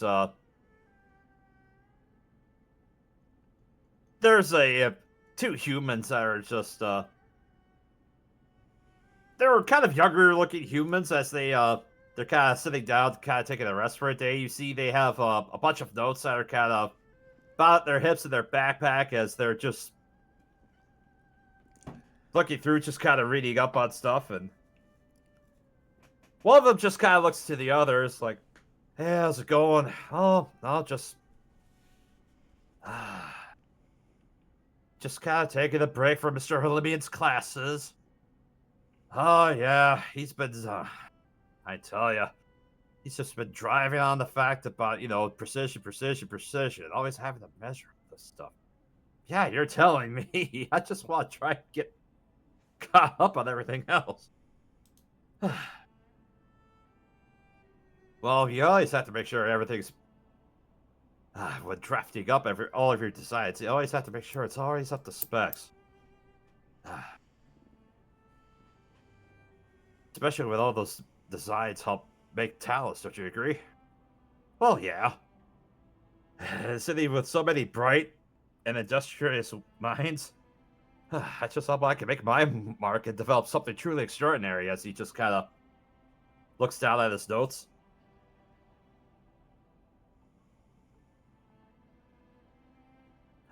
One day. We've got that midterm coming up, and Halimian's midterms have been known to be rather brutal. Right. Especially when it comes to drafting finals. Or midterms. I need a coffee. As he just kind of trails off and continues his conversation with his friend.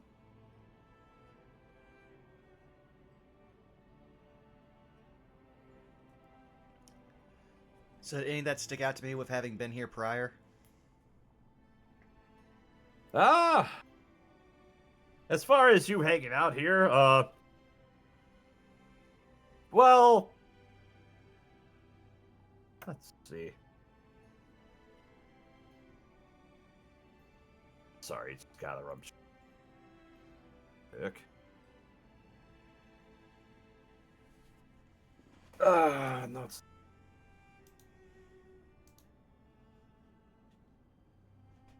Oftentimes, as you're kind of discussing that,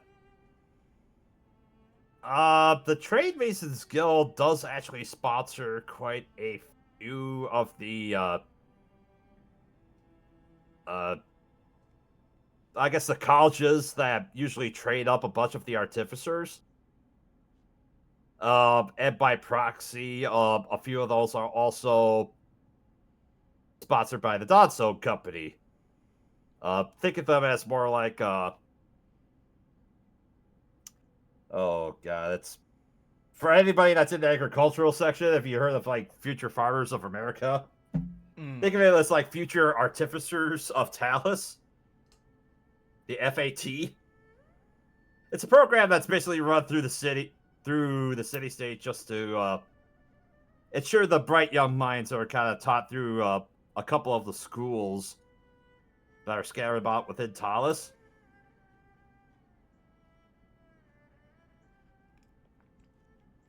Okay. But yeah, aside from that, not much else of note, really. Right, so that's all Hero was doing, was just listening for stuff. If Ava or Vandry want to do anything, they can. Ava would mostly just kind of be lounging around the outside of the shop, mostly. Not doing anything particularly noteworthy.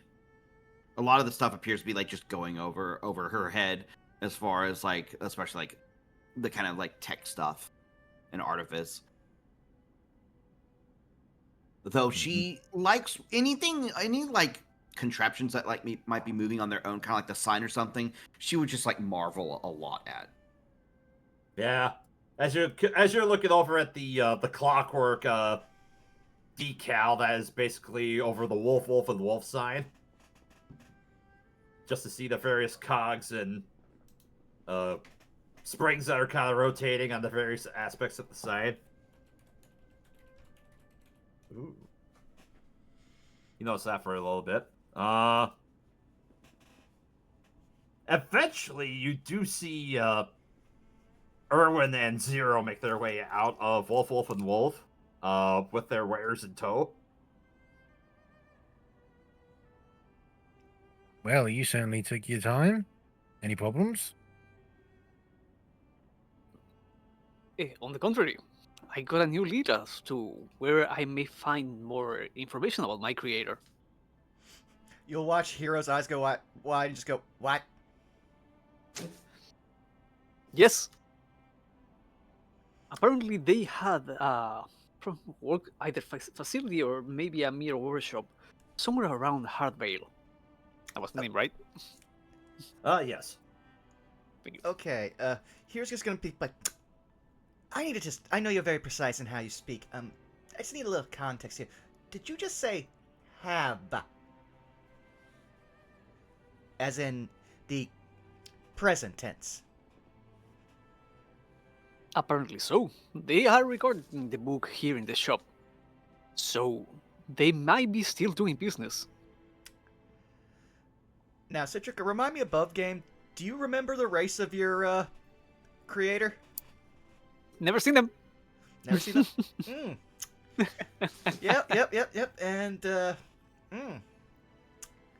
He's gonna be like, well, that'll be interesting to look for. And in his head, just like, oh, I'm going to walk him through this. I'm going to have to emotionally walk a robot through this. It's going to be terrible. I hate this. All right, let's not crush his dreams yet. We already know that you're going to have a hard talk later, probably. All right, it's going to be like, good, we'll talk about it later. I'll try to update my notes. Understood. Anyone want to make an insight check on Vandry? Sure. Go for it. Give me a sec here. Zero flat. probably wouldn't.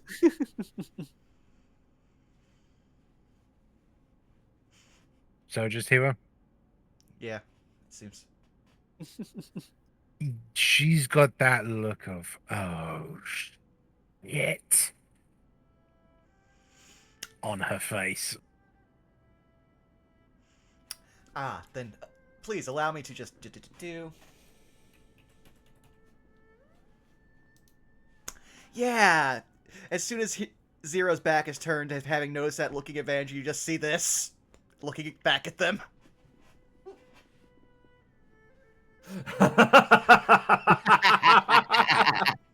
Concern hand bridge. And then the face palm.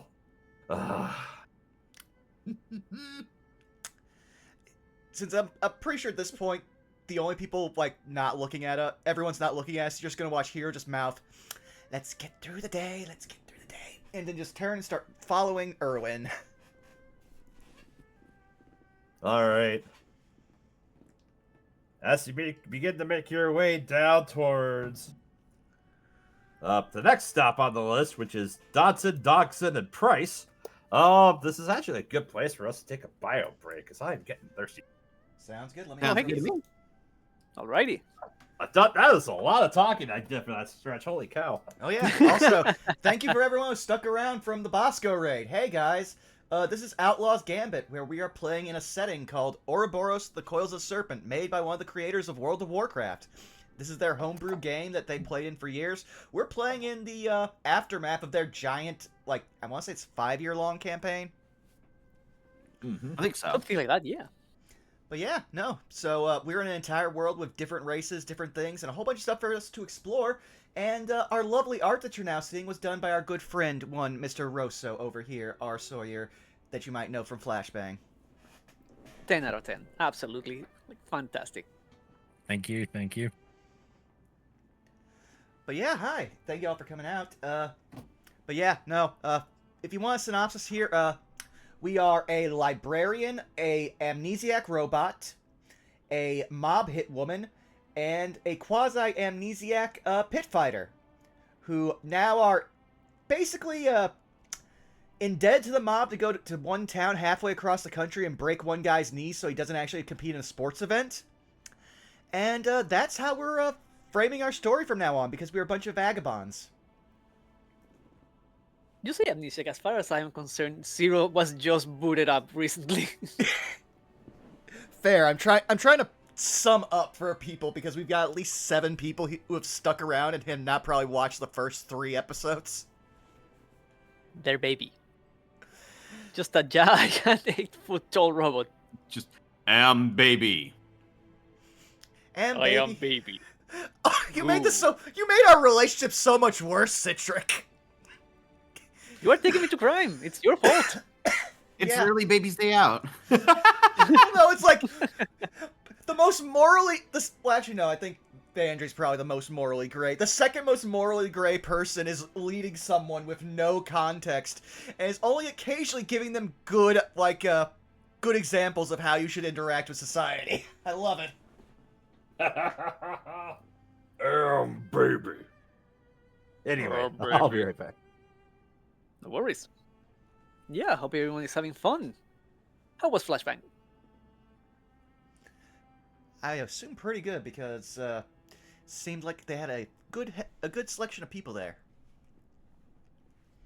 It's a good community. Oh yeah, I know. I'm a proud former member and happily in retirement. I reiterate, I'm happily in retirement. No, it's not happening. I still remember the talks at Anime Detour. Yeah, I know. He wants it. It's not happening. I'm staying in my lane. Dude, I'm being moisturized. You cosplayed as your character, so you cannot say it's not there in your heart.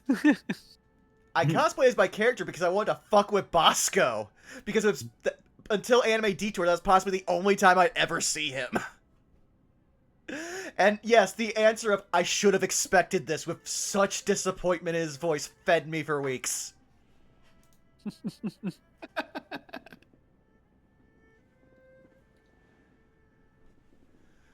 But yeah, no, this has been fun.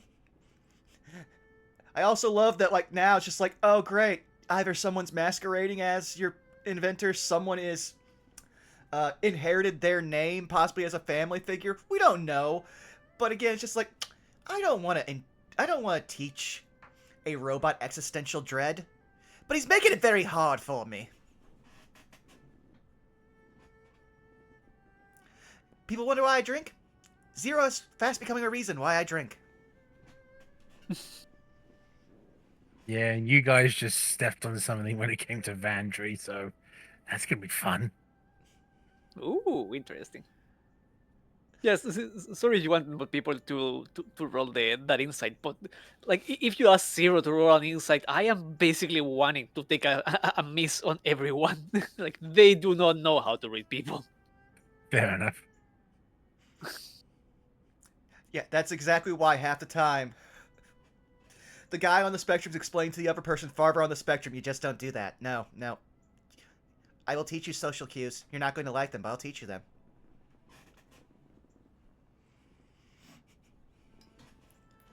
But no, this has been a fun session.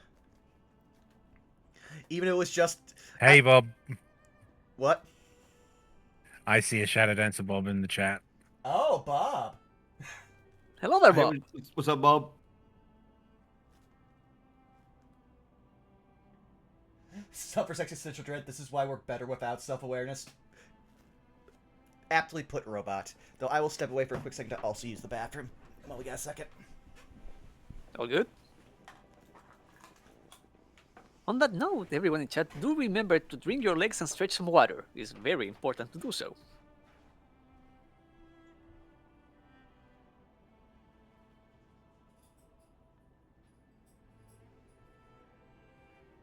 So far, the dice have been rolling actually pretty decently today.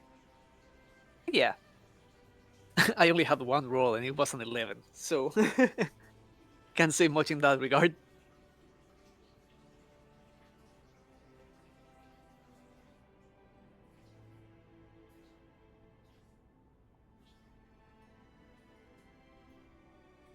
Wiley, as Willie just said, stay hydrated. Can do. I've been keeping myself hydrated since the beginning of the session, so I had a coffee before we started. Actually, it wouldn't be a bad idea to get another one. Be right back. I'm glad you approved, Glizzy Gobbler. Oh, it was yep. never the plan with Hero, but it has become where it is. Also, hey Wiley, how you doing? I like as soon as El Robot posted like the Glizzy combination, Glizzy Gobbler like immediately responded. They know what they're about. Yeah, that's true.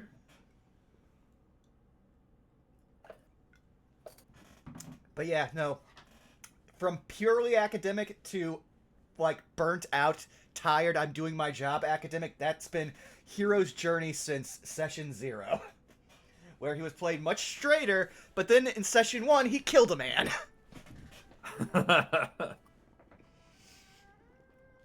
Look, sometimes when you have to deal with someone that's adversely against your goals of you securing a book, sometimes you have to defend yourself from those consequences. I'm just playing it this way. We've established that he's only killed 2 people. One, the only other warlock he's met, because warlocks in this setting are supposed to be batshit fucking insane.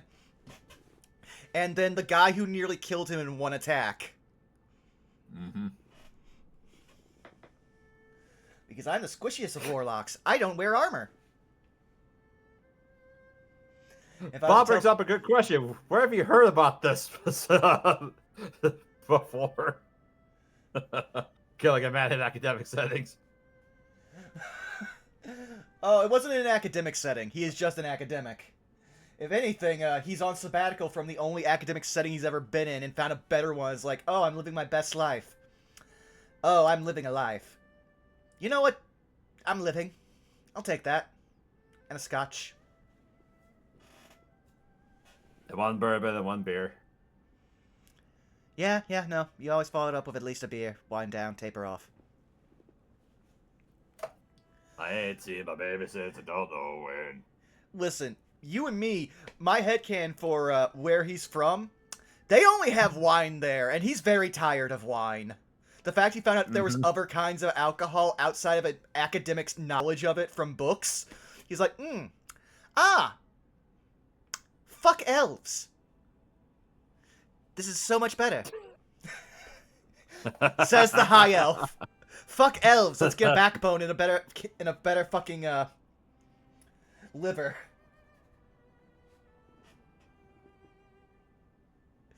Like at this point, like he could probably like drink 2 bottles of wine and like at that point steal Vandry's like vehicle proficiency and be like, yeah, no, I'm fine. I'm barely even buzzed. Damn elves, they ruined the elves. Robot, you don't realize how, like, with this, how accurate that is to this setting. there is a group of people that would agree with that sentiment, Vaughn, but not in the way that you think. I'm sure.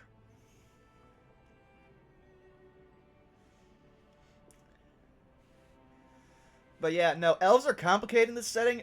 For those who don't know, this setting has only 3 types of elves: wood elf, drow, high elf. No normal elf. All normal elves are extinct. That's all we have left. And remember, elves are the rats of the multiverse. So some shit has happened that we don't even fully comprehend. Mm-hmm. Yeah, drow are kind of more accepted because they're not quite as limited in number as high elves, but they're common enough that they don't draw attention to themselves. But it's slightly unusual. There's a reason why one elf character has their ears out and one elf character doesn't have their ears out in that art that you're looking at. Mm. Which also... Here's the question. I was just gonna say, I really do actually love what you did with the, like, veil on Hero Rosso. Thank you. Mhm. Also, it's like, for those of you who aren't in the know, it's like, just by looking at them, it's like, can you guess which one's the elf? That's not the drow. Oh yeah, we don't even know what the hell Ava is yet. At this point, Ava might not know what they are yet, which is great.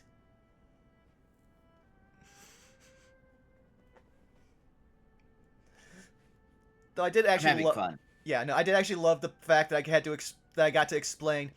So they might just have amnesia, or they might have literally repressed a horrible, horrible scarring event in their life that they don't want to repeat. So let's maybe keep the genie in the bottle a bit.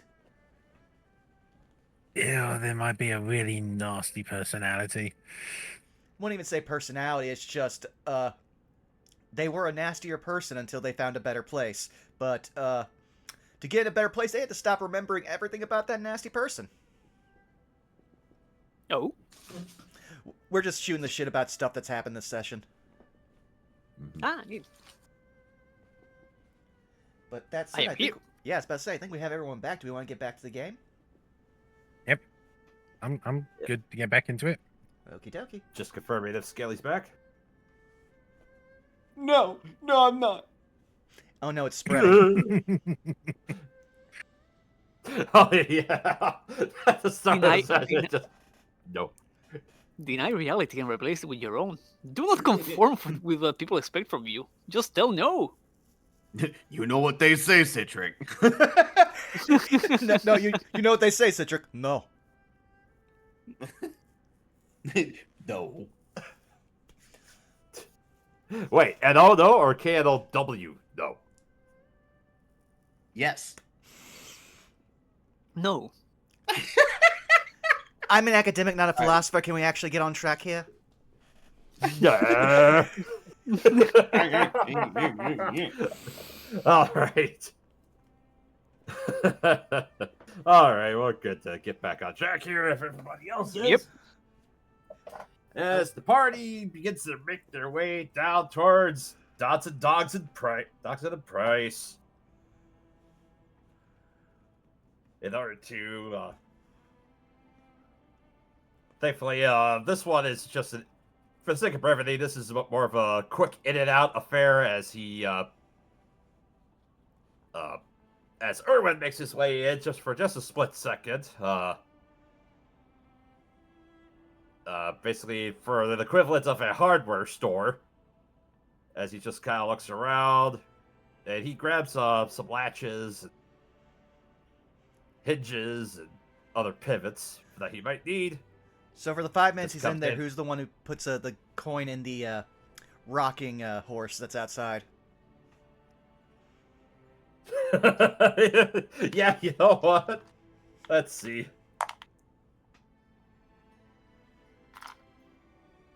You know what? Oh, Vaughn, let's make this interesting. Roll a percentile die for me. Oh boy, I might just force myself into my own bit. That's a 99. A Ooh, high. 99. Okay.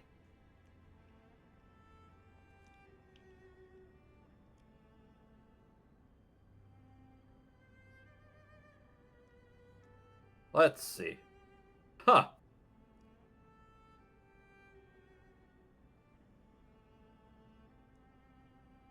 Yeah, as you kind of look around, you see, actually in front of this,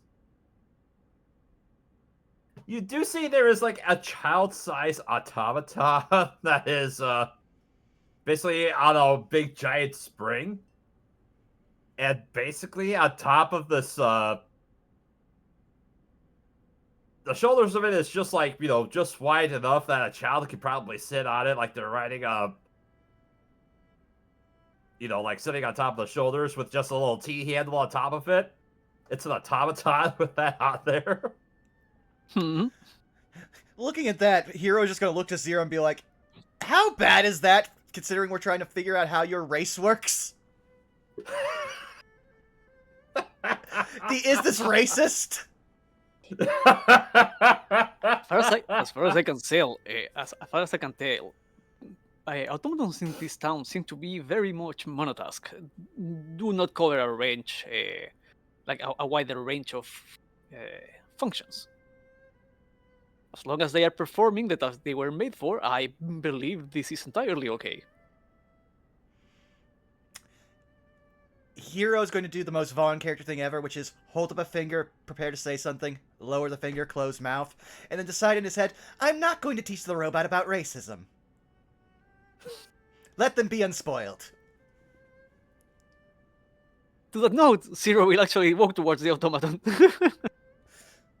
And then he's going to smack his like hand in front of his face and pull down and be like, of course, okay, that's going to be part of the talk, Hello, my name is Zero. As you look over at the Rocky Horse automaton, as you look down at it, it just it tilts its head and looks up at you. And then looks its head forward. It appears that this one does not speak as well.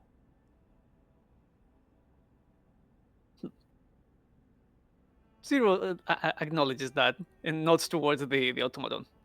I shall leave you to your purpose then, and walks away. It nods its head at you, just with a quick motion, up, down, up, down. As you kind of hear the This neck place is groan at nice. that. This place is nice. Yeah, it sure is, buddy.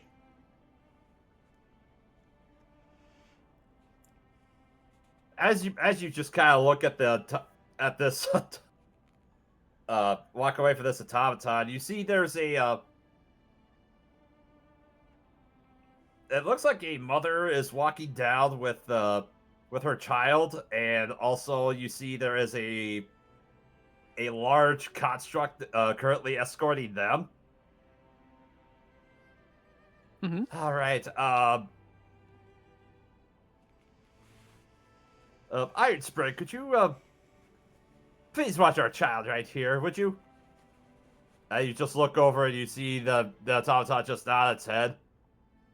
It looks down, looks at the child, and then looks at the rocking automaton. Just with a quick robotic motion, just grabs the child with two hands, lifts it up, sets it on top of the automaton, the rocking automaton. And as soon as it does, you just see it begin to rock back and forth on top of the spring. Like a rocking horse.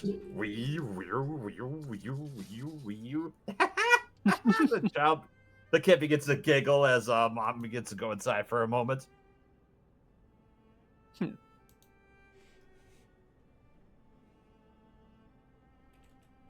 Zero looks at that for a moment, and then looks at Hero. What did I tell you? They are performing tasks they were made for. They sure are. You seem unsatisfied with that. No, again, remember, artifice is not my field of study, it's just, I'm thinking about wider fields. Basically, the affectation of the field of constructs in the wider society.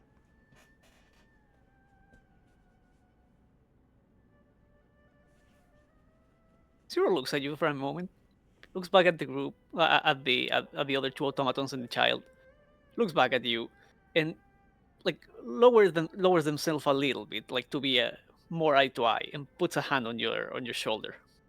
Okay, one second. We are.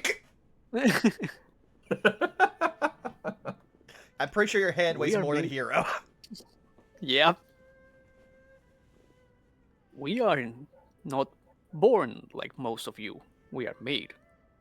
There is a purpose behind that intention. And there is a need behind that purpose. What we are here to do is to accomplish that. Unlike you, unlike Ava, unlike Bandri, You all make your own choices as you go on. You decide who you want to be. Every part of who we are is a decision. My problem right now is that I do not know what that decision, what that function, that need, that purpose is. And that is why I must find my creator. All right, we're Until having then, I'm Alright. just wandering around. All right, They and 0 points to the group may not seem it to you, but they are performing what they were asked to. If under any sentence they were displeased with that, it would be their prerogative to say so. But do not assume a simple task is not a fulfilling one. Right, we're gonna have this metaphorical debate. All right, let's. Vandre, keep the cart visible. We'll be just a minute, and he just directs you towards an alley. He's just like, okay, let's get this done with. I'm pulling the Band-Aid off.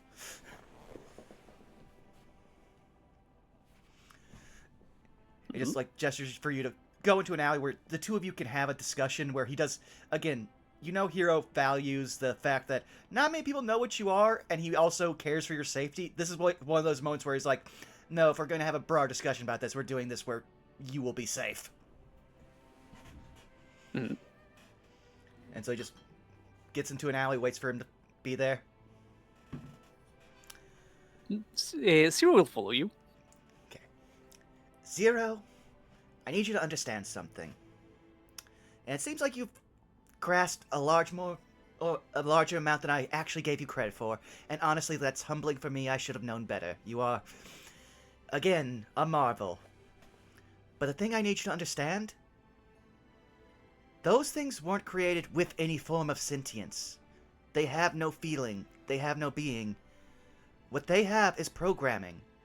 What you have is a capability that possibly can't even be replicated.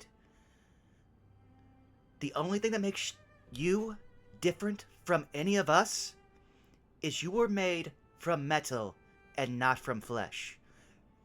What you actually have is the ability to self-determine. Yes, you want to find out why you were made. That's literally what every living thing has been doing ever since the first child was born.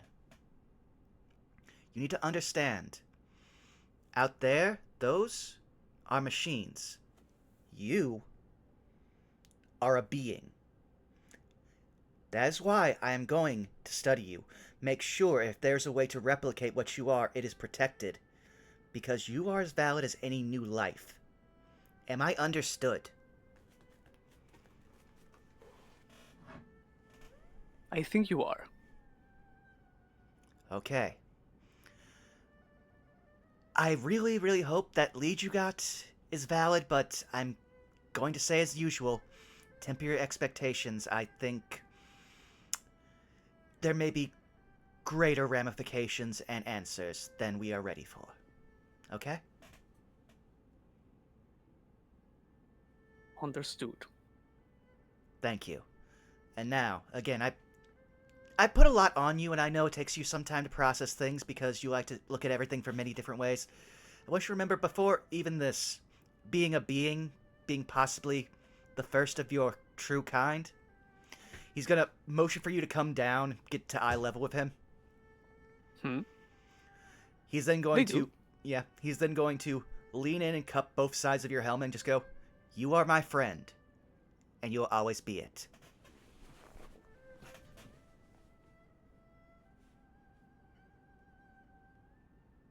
You are my friend too.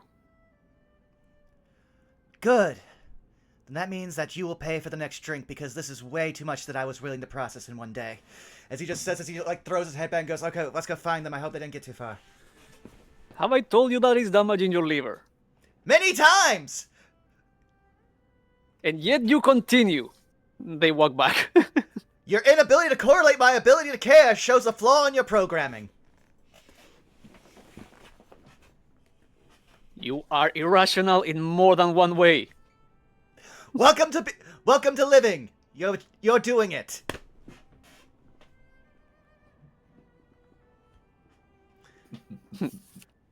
Scene went way different But than yeah, I thought, but that was fun. Yeah. Yeah, well done. You know what? Go ahead and take an inspiration, you two. Oh, heck thank yeah. you. Sounds with it.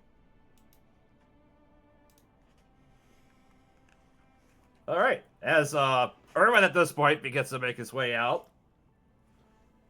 with another box. All right. Oh, hold up. Trying to get this over to my wagon. There you are. As he manages to hand it off. All right. Last stop, Waggle, Goggle, and Fine. Man, of all the places I need to talk to, let's just hope we get this over with real quick. Is there anything the matter with this one? Well, the thing about Odaxis is, I mean, she's a brilliant mind. It's just that a lot of her inventions, well, you'll see when we get there.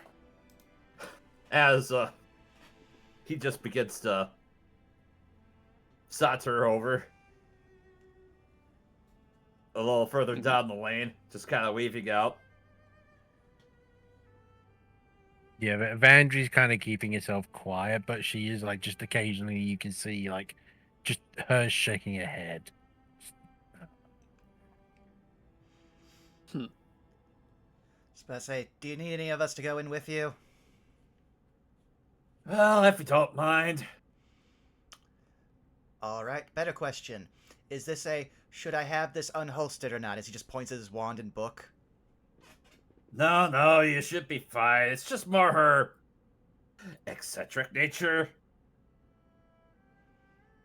Like I said, she's a brilliant mind. It's just that a lot of the inventions of her that she tends to craft are a little more on the, well, volatile side.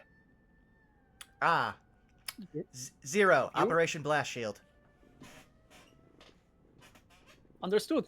We'll keep defenses at the ready. And Zero starts working behind Irwin.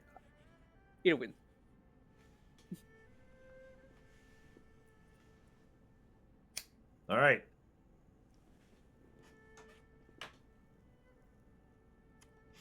Anyone else? Yeah. I forgot my own character's name. Hero will follow in. Yes, there. Dear Lord, my brain was stroking out for a second. Yeah, Vandry will kind of just keep up. Will just move up in the rear.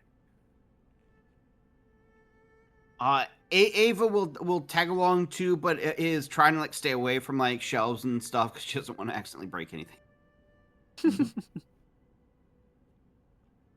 All right, as you make your way to the final stop on this list of firms, you see there is a.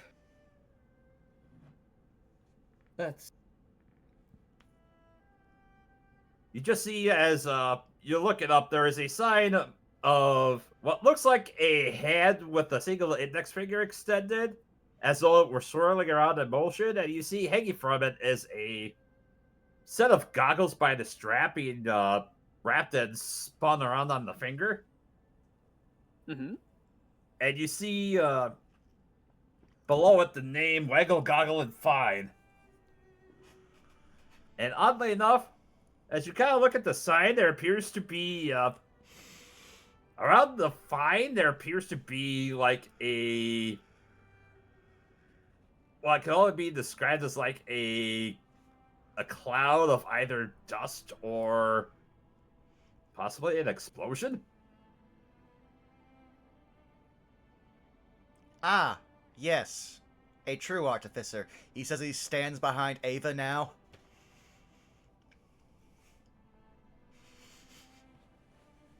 Oh, hey, I think the counter's up there. Oh, I know. I'm positioned exactly where I want to be.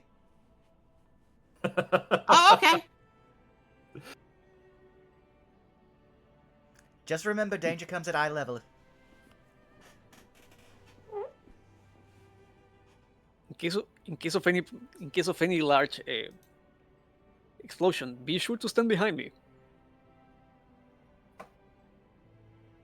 All right. As you make your way through the various aspects of Waggle, Goggle, and Fine, you see that there are rows and rows of all sorts of various liquids that are in various different types of jars and bottles, and even some that are in larger sized jugs.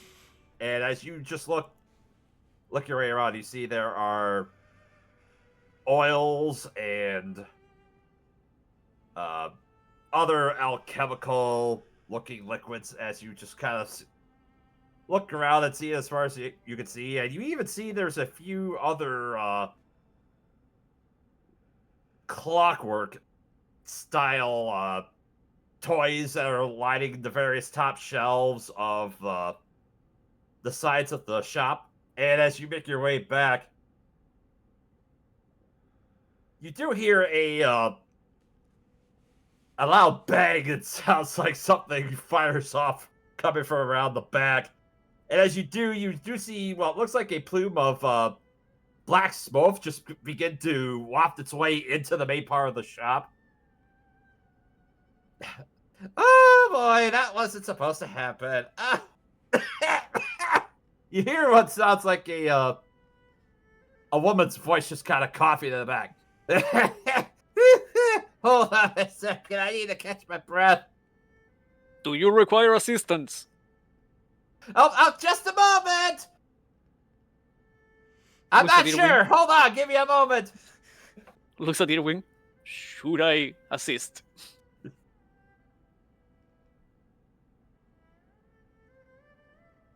He said that to Irwin. Oh, Yeah. oh, Yeah, I didn't so- realize you were talking to Irwin on that. My apologies. Oh, yeah. He's They- just they kind of looking at us following like, hello. As he just kind of looks up at you and gives you an affirming nod. Zero. Then Zero will start walking in cautiously, like trying to assess what went down and if there is still any danger to walk in as they walk inside. As you make your way through the back, you see there is a rather modest workshop in the back. You see various workbenches that are scattered all across this hall. And what space isn't taken up by various workbenches and spaces that are in the middle of this workshop, you just see that it is all flanked by other shelving and corner benches that pretty much take up the entirety of all the other shelves around here. And as you make your way back in here and you look around, you do see a gnomish woman. She gives off a couple of more coughs. As you see, her face is sooted black.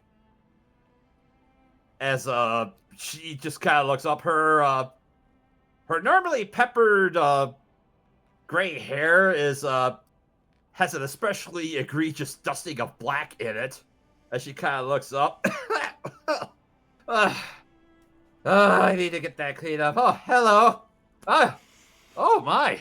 And she just kind of looks up at you. Hello, my name is Zero. Do you require any assistance? I think I'm okay. Thank you for your concern. I've been just rather frantically working on this stuff. Well, minor explosion, but everything's all right. I'm just quite fine. As she just kind of looks over. Oh, you just see she just kind of looks down. There's like an ember that's kind of on the floor. It's like she just kind of takes her foot and stomps it out real quick. Tom. Well, Does she seem everything's fine. Does she seem injured in any way? Make a medicine check. Oh, okay then. See, medicine. Hiya. Ooh. Well then. Double that 20 either side. We'd love to see it. Well, let's Jesus see. Christ. Run doctor. Run doctor.exe. Dr. Zero at your service. As you inspect this this gnomish woman, you do see that aside from the obviously the exposure from whatever it was that caused the explosion on her face, you do see that she does have a couple of singed hairs on her head. Just kind of looking around, you do notice that on her hands she maybe has like barely noticeable like minor burns, but aside from that, she seems like she's okay. At least considering that she's in good spirits. I would ask one thing. Hero would just try to like notice because he has a slightly cynical view of artificers, not counting Zero for specific reasons, but he just wants to use that 19 passive perception to check how many fingers does this woman still have. Oddly enough, as you look her over, yeah, she still has all of her fingers. At which point he'll just turn slightly to Vandry and go, "Well, don't tell the church, but I think we've just disproven the fact that there's still actually a god, and it's either one of inventors or luck." As actually to better pertain to your perception, as you kind of look at her hands, she still has all her fingers. However, you do notice that each of her thumbs are, or her thumbnails are rather beat up, like as though they've been smashed by a hammer too many times. And Zero, you notice this as well. Mm-hmm.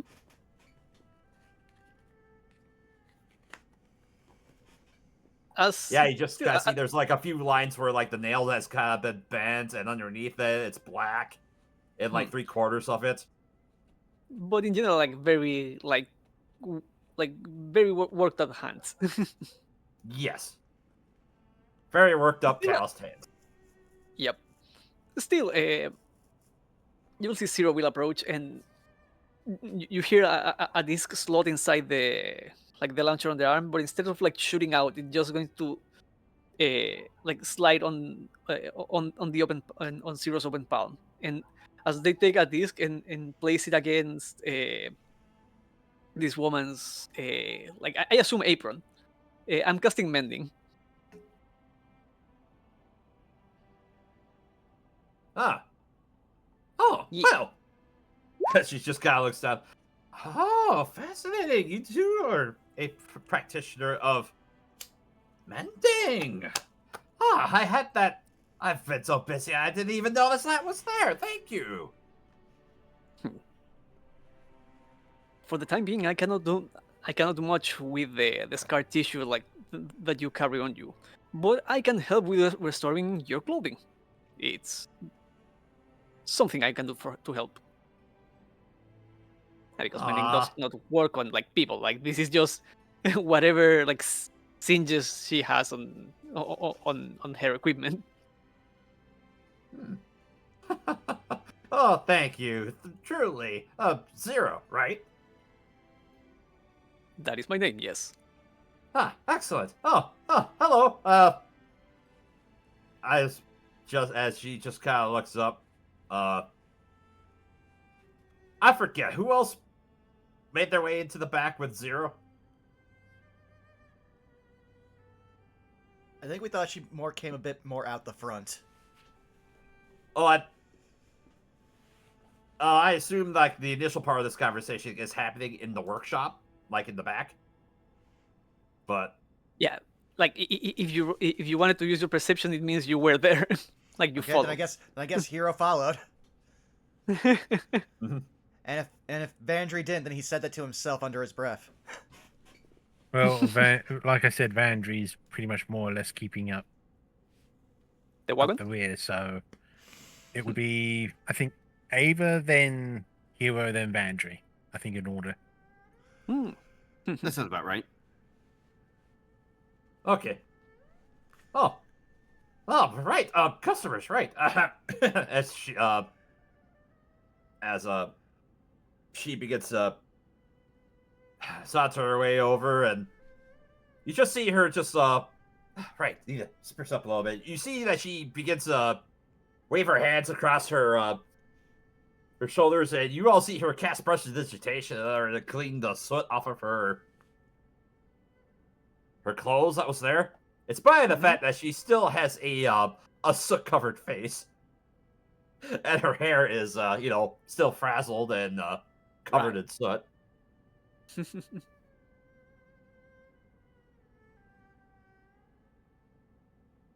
Zero looks at Irwin, since we are here for his errand. Oh, all right.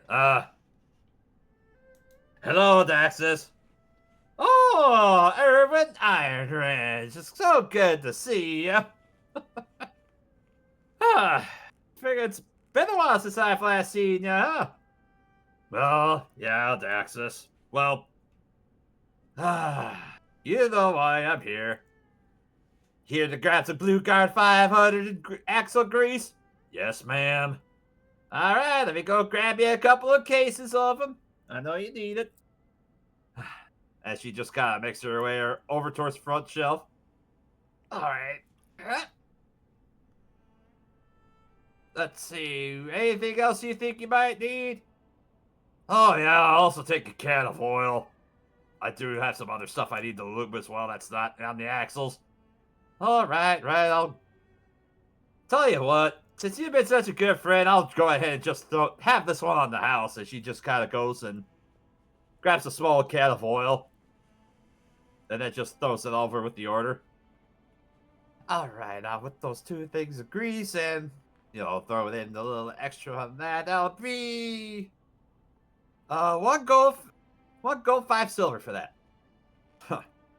That's why it's always the best with you, Daxus. As Urban just fumbles into his coin purse and he'll take out the 1 gold and 5 silver and flick him up onto the counter. Mm-hmm. Well, I tell you, your big friend here certainly seemed like he's been a lot of help. Well, yeah, certainly. I've been keeping an eye on me while I'm making my way back to Baker. Oh, really? As she just kind of looks over and makes his way towards all of you. Mm-hmm. We are escorting Mr. Irwin to his destination. Oh yeah, I mean, you always gotta be careful. You've had everything from gang runners to other unsavory types have been making their way up and down the roads as of late.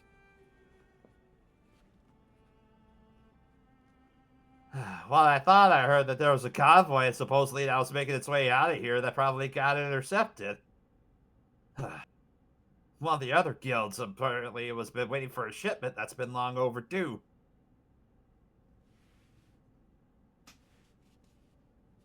What you say is that there is danger ahead on the road. I'm sorry, Citrus. I kind of misheard that for a second. Could you repeat that? Yeah, no problem. What you're saying is that there may be danger ahead of the road. Well, yeah, especially if there's centaur gang runners, or especially if you're getting closer to the deserts, there might be some other Mai that have been causing up trouble. And whereabouts would the convoy be in terms of the road? Well, basically, it's been one of the convoys that usually goes up and down the Talisan River, usually between Leetzen and Sargrad. Supposedly, it's supposed to be here, a few days ago, I think, but nothing's really turned up.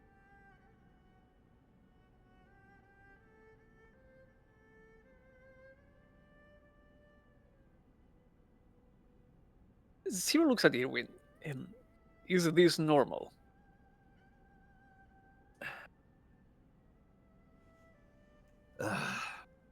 not too common, but makes me wonder though. Definitely not as bad as I have heard it before. As Laura just kind of pipes up. Well, with that in recent consideration, I suppose that's why maybe I had to take on you lot. This makes sense. Above game, Milla, could you remind me, is this the same person we were talking about earlier as one of the people who's connected to a lot of different governmental functions? Ah! I'm just trying to keep all the gnome names straight. Above board, yes. Odaxis Wegglegoggle is the proprietor of Wegglegoggle and Fine, and she's also a known affiliate of the Dodso Company and by proxy the Trade Masons Guild. Ah, okay. At this point, be like, he'll just insert himself. Excuse me, Master Wigglegoggle. My friend here. Oh, yes. Go ahead. It's pronounced Wegglegoggle, but yes. Sorry, it's gnome names have so many intricacies. I'm so sorry. Wagglegoggle? Yes. My friend here is looking for a certain artificer. Could you possibly tell us if it's someone you've done business with in the past?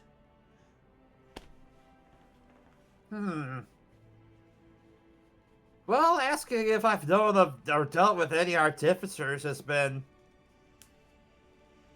Well, I suppose a shot in the dark. Who is it you're looking for? Gestures to Citrus person I because am- I can't remember his name.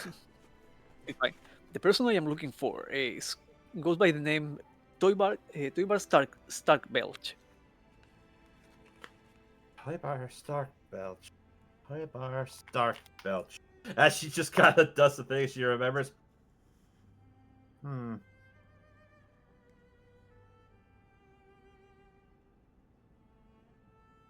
I can't say I remember anybody by that name. I'm so sorry. As she looks up to you, Zero. This is fine.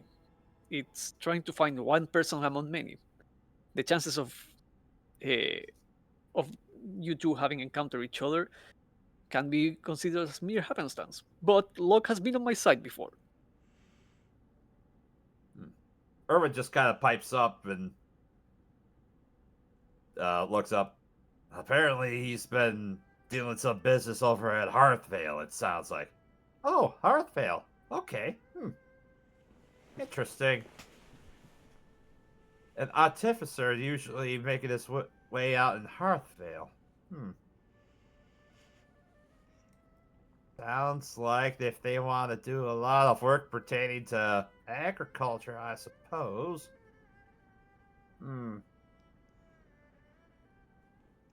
But how does that work? Hearthvale's interesting. I've heard In what there's been regard? a lot of artificers make their way out there in order to try and find some work, but at the same time, there's been an influx of hill giant laborers that have been out there helping too.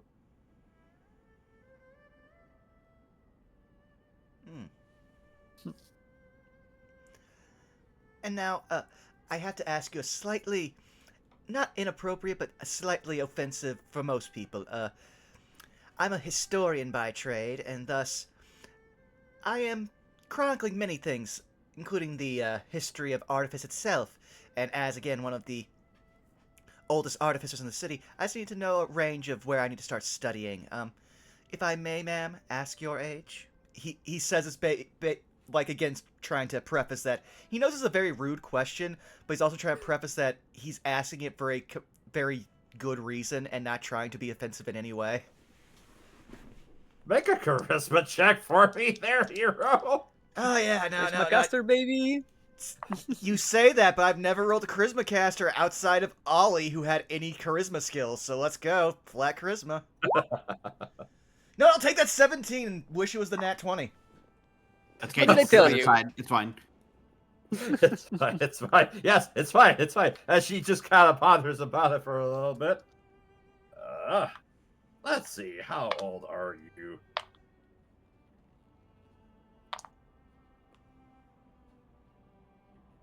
Well, I'll have you know that I am not a day under 61. 61 is a gnome. Yes? I'm asking above game because you said this is also the oldest person in the city. That was the question we asked about this one of the two questions we asked about this person earlier. So I'm like, if a 61-year-old gnome is the oldest person in the city, wow.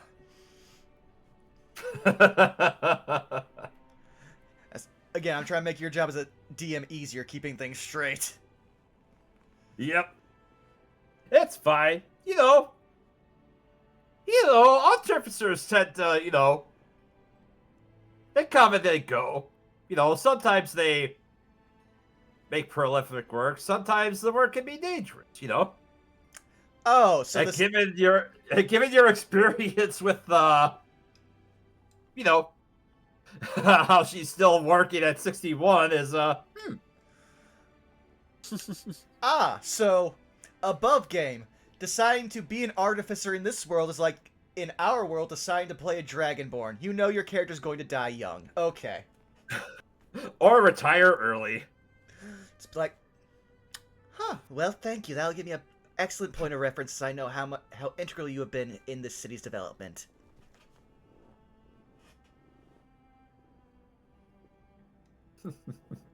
Oh, yes. Well, things can be so busy. What between the Trade Masons Guild, my own personal shop here, and operations I do with the Dodstone Company, and the Bowie Boys Recovery Bureau I help with on the side too. It's just so busy. Well, from what I've heard on the streets, you do an excellent job. Oh, thank you. And she just she saunters her way up and she goes to lovingly tug at your petticoat. And it's like, oh no, please, ma'am. You spoil me, please. But still, we are here for Mr. Irwin. Yes, with the grease. Of course, and you've already acquired that. Irwin, did you or your friends eat anything else, for your time here? Irwin just kind of looks up at the lot of you. You got any need for oil or lubricants or... I feel like everyone just turns to look at Zero. Or any of the clockwork toys. So you kind of see them scattered around the other shelves. Not at present, but if necessity arrives, I may be able to use some of the supplies here to craft useful tools. Well, of course. The advancement of anything with an artificer is not solely based on one person's merits. It tends to be a collective. We all tend to help each other out. At least I think so. Any invention works in a chain kind of fashion. A previous invention will be the link that leads to the next one.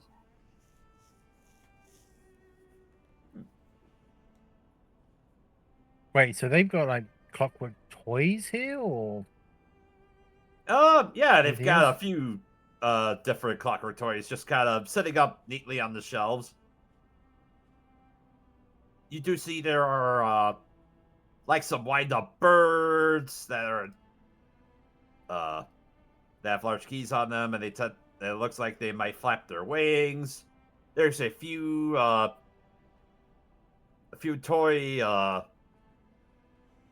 toy boats that have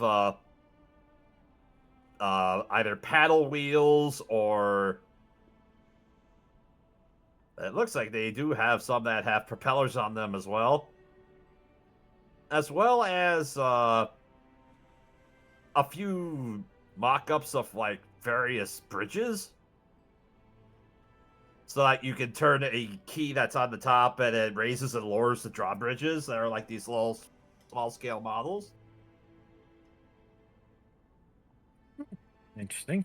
No, Vandry's kind of curious about like a clockwork amulet, actually.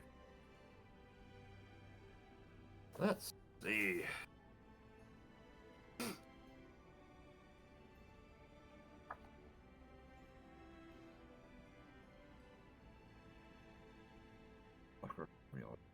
Let's see. As you just kind of look over, yeah, there is a an amulet that does have. Well, this one does have a butterfly motif to it. It's about the size of a fist, and as you kind of look it over, yeah, kind of put it at a clip to its side. That's actually kind of tucked in on the back. You see, there's a small key for it, and on the front of basically the butterfly where its abdomen is, you see there's a small slot that matches up where that key is. So you can assume that if you were to place the key in there and then wind it up, you could make the butterfly flap its wings for the necklace.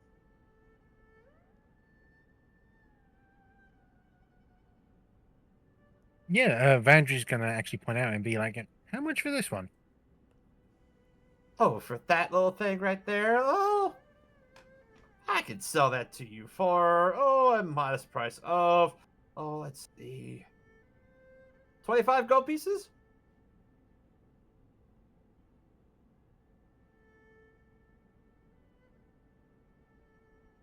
You know what? Yeah, Vandry will buy it.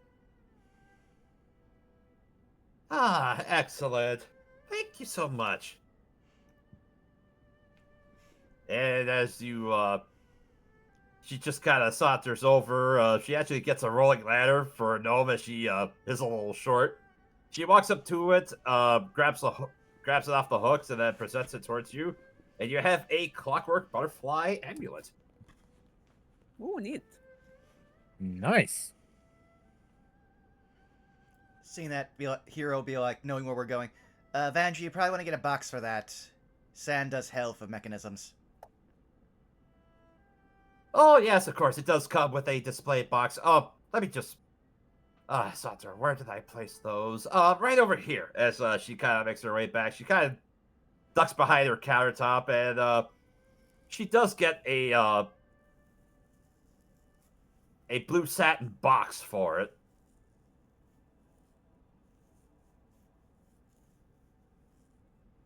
Ooh, very fancy.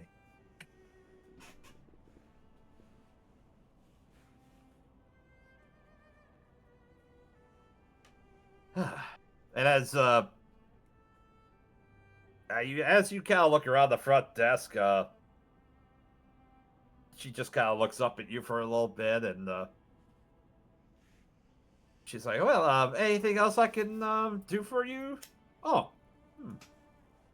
No, that will be perfectly fine, thank you. For me.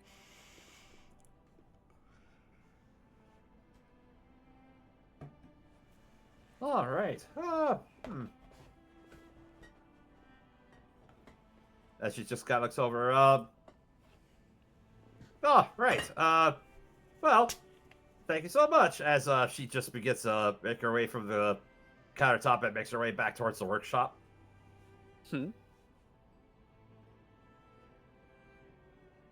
Sir looks at Irwin. Would this be all we need? Would this be all we need to do here? Well, let me see. As he just kind of...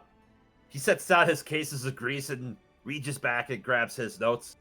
All right, I said latches. Yep, got that. He strikes that from the list. Shafts, springs, grease. Oh, right. I did mention the oil on there as he just kind of goes and strikes that off too. Yeah, that should be everything. Yeah, as far as all the stuff I needed anyway. You mind if we take this stuff back to the Groggy Gear and offload this stuff? And well, I guess that's basically all I need for you guys for today. If you want to go do something else before we head out tomorrow. No, sounds fine. This will be no problem. We shall take the supplies back to the inn. All right, excellent. All right. For the sake of brevity, you do all manage to make your way back to the groggy gear and manage to offload the goods. As Erwin just kind of makes his way back up towards you. Well, all right. Well, now what do you all want to do? Well, I'd like to have a nice little liquid lunch and talk to Vandry about some things. Maybe let Ava and Zero rest for a moment before we decide anything else. Yeah, sure. Yeah, we can Actually, see if... yeah. Actually, Irvin, I want to ask you about something. Yeah? What's up? Well, obviously, all of these parts are for like chariot racing. Are you personally participating, or is this like for a particular person? Well, I'm not participating personally, no. I'm just working for my own, to be honest. Just honestly hoping that somebody kind of works on it. It's basically for a love of the craft, more or less. Just wishing somebody would, though, seriously consider it.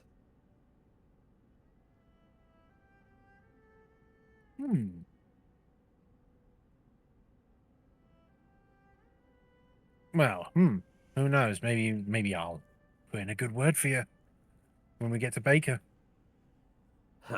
Maybe. Honestly, if even somebody would take my designs and maybe even at least race it in the Leeton 100, that would be about the best I could hope for. Yeah, If you I'm don't kind mind. of curious of who is racing in that, by the way. The Leeton 100. Well, a lot of people actually. I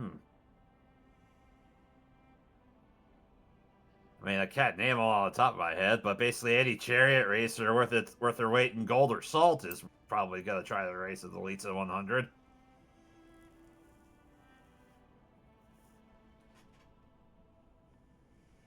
But that's not for a few weeks yet. And how far away from where we are is this place? Well. Oh, right. Well, I think we already established the days, didn't we? Yeah, it's yeah. about a week, Actually- so probably like 200 miles. Yep. Yeah, so slight retcon for that. He thinks about it as like months away at this point. And this is not in the route we're going, right?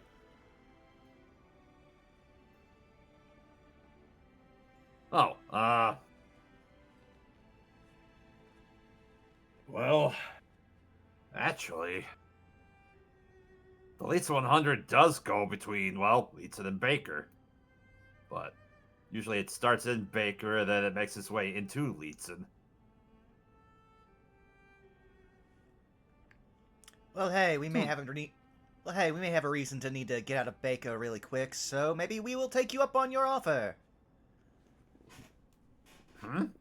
As he just kind of... Wait. Really? No, Vandry's going to be like looking at you and be like, no. Just no. I'm just saying it's in the possibilities. We probably don't want to tarry in Baker too long. We just have a little bit of business. That's why we're going up there with you. And it sounds like an entire thing. And he's giving Vandry...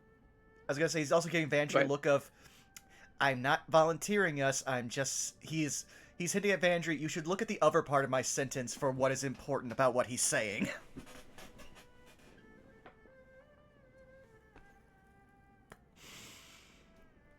At the very least, if what you want is someone to give a look to your designs, I would be more than inclined to do so.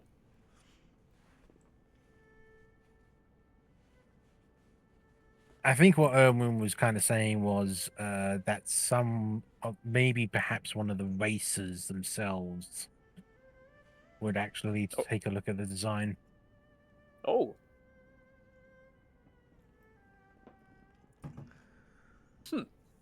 I understand. What would be the problem with us competing?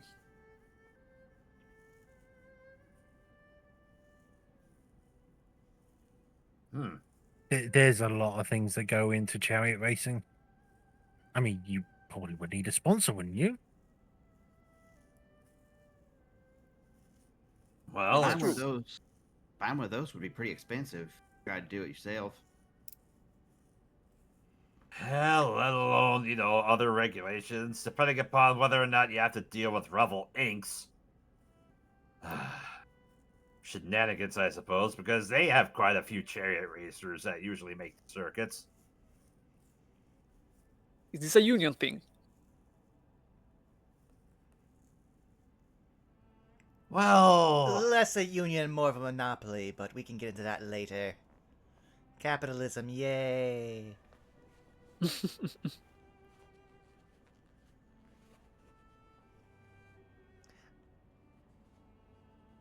all right. Well,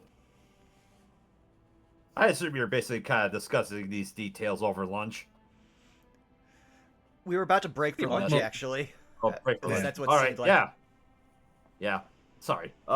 Yeah, you managed to hammer out these details, and Erwin just kind of makes his way inside the groggy gear, and he'll just begin to set up to grab lunch. Yeah.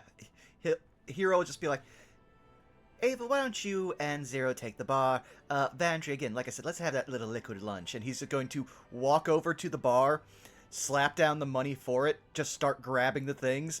And he's going to get a bottle of vodka, 2 drinks, put the ice in, and just start heading towards an empty table, just gesturing for her to follow.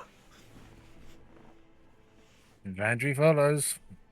With our own What though? drinks. As the portly barkeep, Yeah, no. whose name is From what- Darren, he's just kind of looks up at you and says, all right, that'll be, well, 5 silver pieces for the 2 bottles if you want them. Okay, then he will put down. Just like I'm trying to round out my gold here, or like all my money. So it's 5 from 13, and then he will give a 2 silver tip. So he has again 5 from 13 is 8, and then 2 silver to get that back up. Actually no, 4 silver. He's basically just gonna get down to 5 silver. Whatever, he's overpaying. He doesn't care. He has to have a talk. So he overtips the barman for just having ignored him and gone behind his bar and grabbed what he needed. Although it gives you a stern look for grabbing those, he ultimately understands. He's like, all right. I mean, I gave him like a 20% tip on that. Yeah, which is about box standard. Which he forgives you for that. Just don't do that again without me knowing, right? I mean, I did in broad daylight, but okay, yeah, okay. So he gestures for her to sit down, just already pouring at least 2 fingers of vodka into these things, being like, "So, stuff happened. I noticed that you reacted to stuff happening. How about we talk about that before it gets any weirder than my day's already been?" Remember when I said about the first 100 years of my childhood? At this point, she's gonna be like, just holds back. He is drinking at least a finger. Oh! Okay, it's gonna be that. Yes, sure, please elaborate and drink as you need. I'm sure you're going to need it too. Yeah, Hearthvale's where I came from. And I'm going to assume that it being the breadbasket of law brand is not the part you're upset about. Oh, I had a bad childhood. Well, not so much in that I didn't enjoy it. It was more, I was a bad kid. You know, I kind of gathered he gestures to the fact that you're still dressed and decked out to be a hit woman.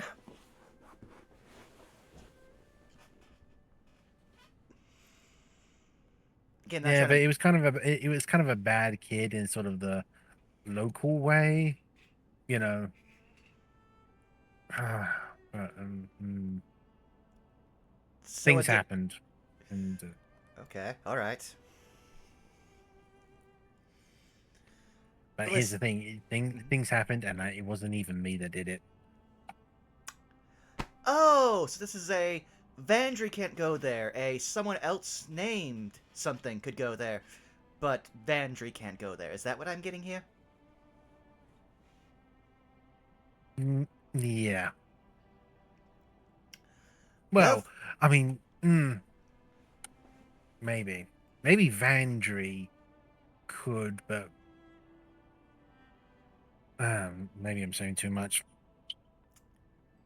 Vandry, while I know we're basically tied together for many reasons, I know I'm not going to separate myself from any of you because, 1 for 0, not happening. Ava, a lot of things I need to do with. And again, your younger years, you know what I am. And from what I can tell, you were born or at least grew up in the time of the Exodus, which means I have to talk to you. So, you don't have to tell me anything you don't want to. Tell me what I need to know, and you know I'll work with you. As he gestures again to his pocket full of IOUs and the fake fucking introductory letter. Right. How much do you remember of drow culture? So, fun fact, my people are very bad at even keeping track of our own culture, which is why I'm here. Your culture, I know very little to next to none.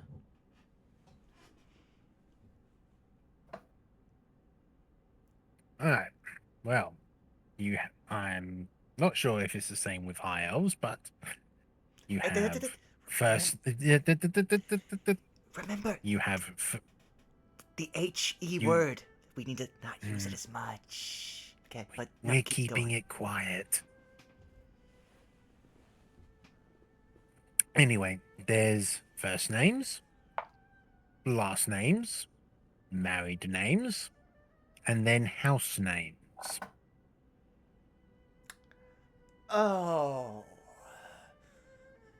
Part of me, as the historian who would want to, like, map the histories of all of that, loves it. The person of me who understands what you're getting at.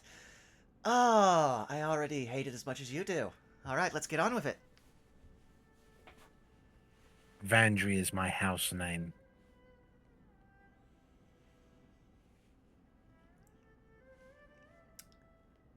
So here's the question. Are you a house in good standing, in disrepair, or it's complicated? That's all you need to tell me. I don't know, because when I got when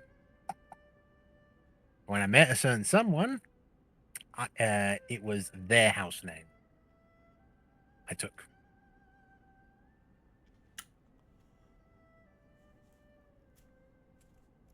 Is this a fealty or a love thing? Or no comment? Marriage thing. Ah, okay. Well, good for you. And alright, so you married into trouble that you don't fully understand. Okay, I can deal with that. No. Well, Huh? we were both in trouble. Sort of. Let's just say, if I was to use my last name, that would be a problem. If I was to use my married or house name, not so much a problem. Now, alright, so we're already using your married name, so it's not much of a problem. Okay. Where is the actual problem? Because again, outside of unless someone asks us to do anything crazy, we're not going to do it. Where will be the problem when we head to Heartvale? Well, it would be more family, obviously. Uh, you know, people like us, we live a very long time. And it's quite likely there's probably family members who probably would remember me from then. Oh. Hmm. However, the thing is that I was kind of doing my, you know, normal thing on the farm. And then I got arrested for something I didn't do. And the penny But, drops. but, uh, I got out. And here's the thing. I met someone in the prison, and they're the reason as to how I was able to get out in the foot at all. Because if it wasn't for them, I wouldn't have gone now. But it's also the reason why I've got this. And Vandry, you've probably seen like the prosthetic leg, but she makes it a point to show it this time. Alright, I'll just put cards on the table. As again, I'll work with it as it happens. The only thing I want to know is, after you got out, did they put an open bounty on you? I don't know. Me and my, significant other, we just bailed as quick as we could. We didn't even look to see if there was anything put out for us. Okay, well then, I will do my best and help have Hero do his best. Ava, I don't think Ava will do anything to harm you in any way, and I'm being honest here. But all I'll say is, we're not planning to go to Harfail anytime soon. And if I'm being honest, I don't think there's much for us there anyway. What I will say is, keep that well stocked, and he'll point onto your belt, or at least under the table, he'll point to the spot on your belt where he knows your disguise kit is. And we'll roll with the punches. How's that sound? Sounds good. Okay, now I'll get to what I was alluding to earlier, as he then takes an... He basically finishes his drink, which I'm going to see if I can finish this drink real quick.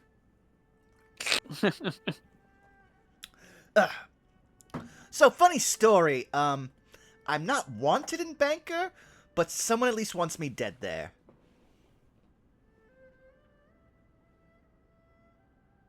So yes, I would literally take an entire chariot race to get us out of there as fast as possible after we break that guy's knees. Look, we don't have to necessarily break his knees. We just have to convince him to resume his payments. Violence is an option. It's not a necessity. We'll see what happens, but I'm going to be honest. We're indebted to the mob. I have just resigned myself to a certain level of violence. That said, so, while we're talking about love lives, mine is somewhat active, at least before I met Hero. And, well... Oh? Let me just say, if you hear the name, just like I need to double check this with what me and Millis, agreed to. If you hear the name Rufus T. Firefly, I'm not him. You've never met him. You have no idea if he's alive or dead in the desert. How's that sound?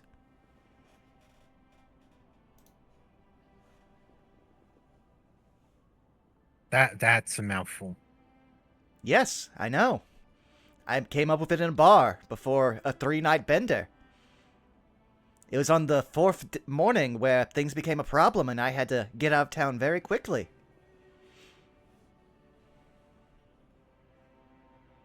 Oh, really? Let's just say the local politician cares about his daughter a lot more than she cares about herself. Right. Huh. Lovely girl, by the way. But yes, no, I think we can rejoin the others and finish off the rest of this bottle as we get ready to enjoy the day. Actually, we Yeah. don't need to finish this Well, off. I can just one take this more- with us. Oh, yes. One more thing to add. My significant other, he's also a bard. Okay. What do you even play? He looks at you, being again full rogue as of right now, having seen no musical instrument. Let me just check my character sheet. Do I have it?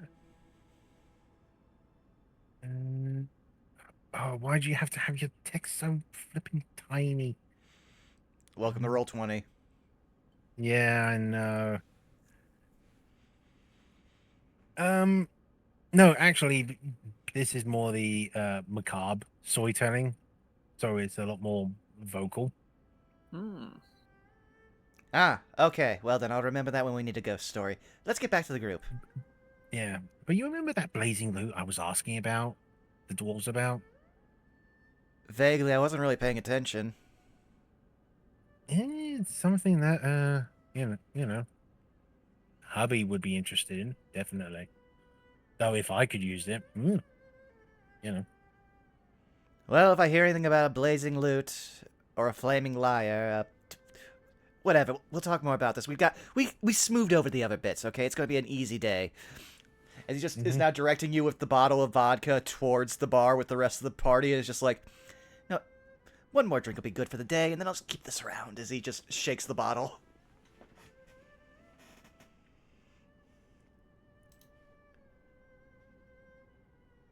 But yeah. All right. Zero Ava, did you want to do anything while that interaction was going on? Kelly, your call? I mean, other than probably have like another drink at the bar, probably nothing in particular.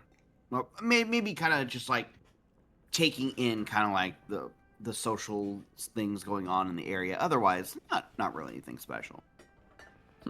All right. As the two of them are having their discussions with, whatever it was that they were talking about.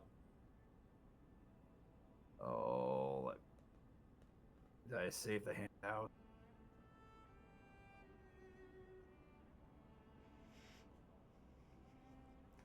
Also, for a time capsule, while you're finding that, El Robot in chat, the horrors of capitalism survived the apocalypse. What even was the point of the apocalypse? True. Bear in mind that was 200 years ago. Yeah, Robot, you need to understand, okay? We're living in a theocracy. We're not in a great place as a society in this game. Mm-hmm. We all want change. Yeah, the law Nobody said that the change was over everything else. It's like we all want change, but no one said what the change has to be good. Yeah, we haven't even touched on the existential horror that, like, we all know about, but none of chat has any context for why this game is called what it's called. Mm-hmm. Yeah. But yeah, Ava, as you're just kind of, basking in, as you're seeing a couple other patrons kind of making their way into the bar, you in particular notice, a certain individual coming in. Weirdly enough, he is a humanoid with various Piscean features. Mainly, you see that he's got a couple of fins that are kind of on his wrists. His feet and his hands are clawed and webbed. But oddly enough, aside from like a few like catfish-esque whiskers on his face, and not really any sort of pronounced nose, you see that he has in lieu of hair, he actually has several, it looks like tendrils that are kind of draped along his head. Kind of like locks of hair, in a sense. has Ava seen anybody like this individual before? Make a history or nature check. All right. I will do a history. Oh, 19. Yeah, Nice. and I'll go ahead and reveal this to all of you since you all can see what type of creature this is. Mm-hmm. Yeah, you recognize these as Atsads. That the closest parallel for them is kind of more like Tritons in like traditional fantasy settings, but Okay. they kind of fulfill that similar role for they're a lot more tribal. They're typically more tribalistic as far as their involvement in Lawbrand. They do have a couple of like tribes of them that are kind of scattered about for various reasons. Some of them do, for the most part, they're seclusive, but there are a few of them that will actually interact and trade with other races of Lawbrand. This one, definitely, considering he's in a urban setting, definitely seems to fill in the latter.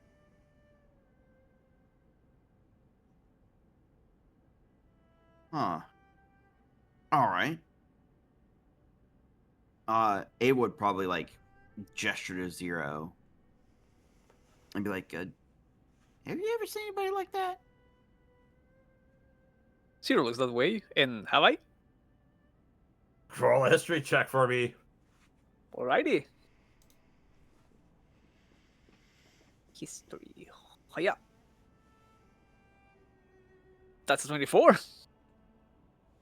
Yeah, oddly enough, you are also keenly aware of Atsads and their presence within Lawbrand.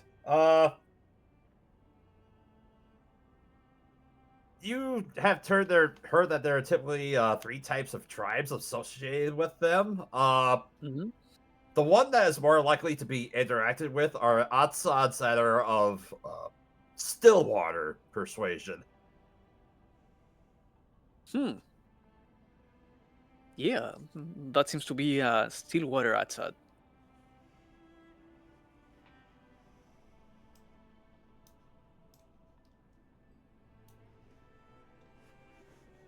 What would that be relevant here? Can Vandry roll an insight to be like this person's general mood? Sure. 23. I'll take it. Well, as he's kind of making his way up to the bar, it's during lunch. You kind of see him make an order for sausages and an ale.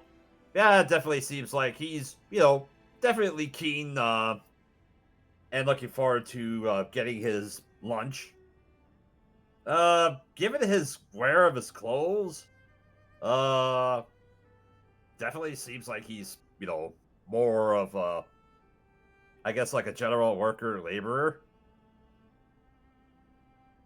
So, yeah, he's just seems like he's in a good mood. Just can't wait to have his dinner, and feels like he might be on a lunch break, perhaps.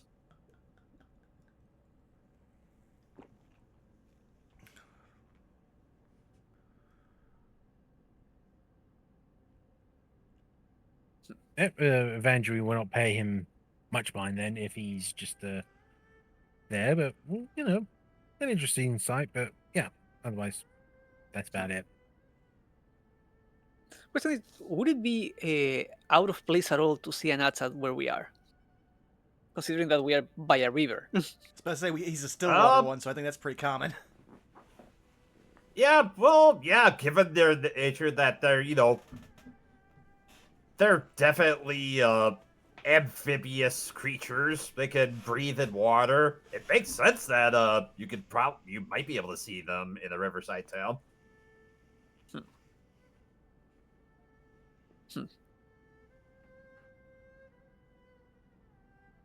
Probably I would say the surprising thing is that we have not come across more of of their kin so far.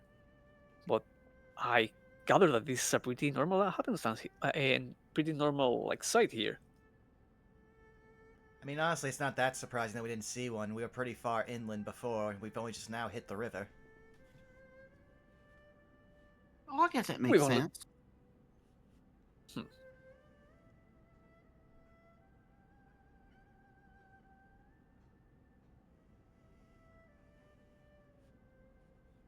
In time of the day is lunchtime, you said, right? So that's around. yeah, noon? around noon. Mhm. Still looks at the group. What I had planned today, as far as inquiries, has been mostly resolved early on in the morning. Do not know if any of you have the intention of seeing anything in particular in the city. We still have the rest of the day. I can I play a would bit still of... be inclined to. I would still be inclined to like see the shops, see the other automata, and just walk more of the city.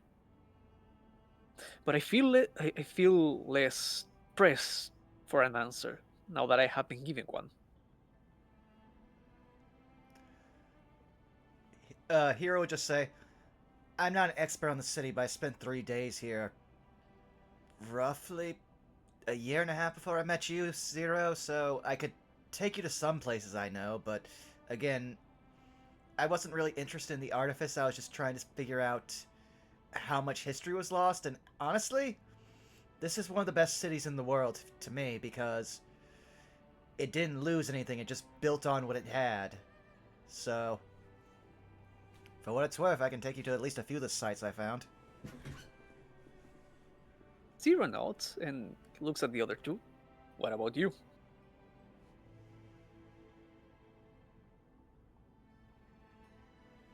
Kind of curious about.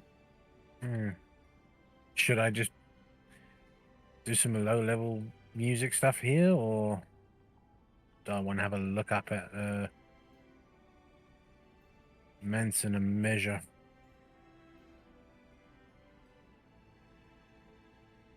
I would be fine with going around the city. I ain't got nothing special for the rest of the day.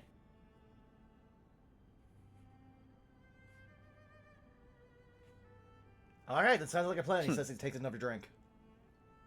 All right. Yeah, and as you all begin to look out, figure out your plans for making the rest of your day here inside of Talus, this is actually a good place to leave off for tonight's session. Alrighty, Nice. fun times. Oh yeah, we're just going to explore at least 2 characters' backstories in depth in one episode, with no break. Behold, talk no jutsu. But yeah, no, great session.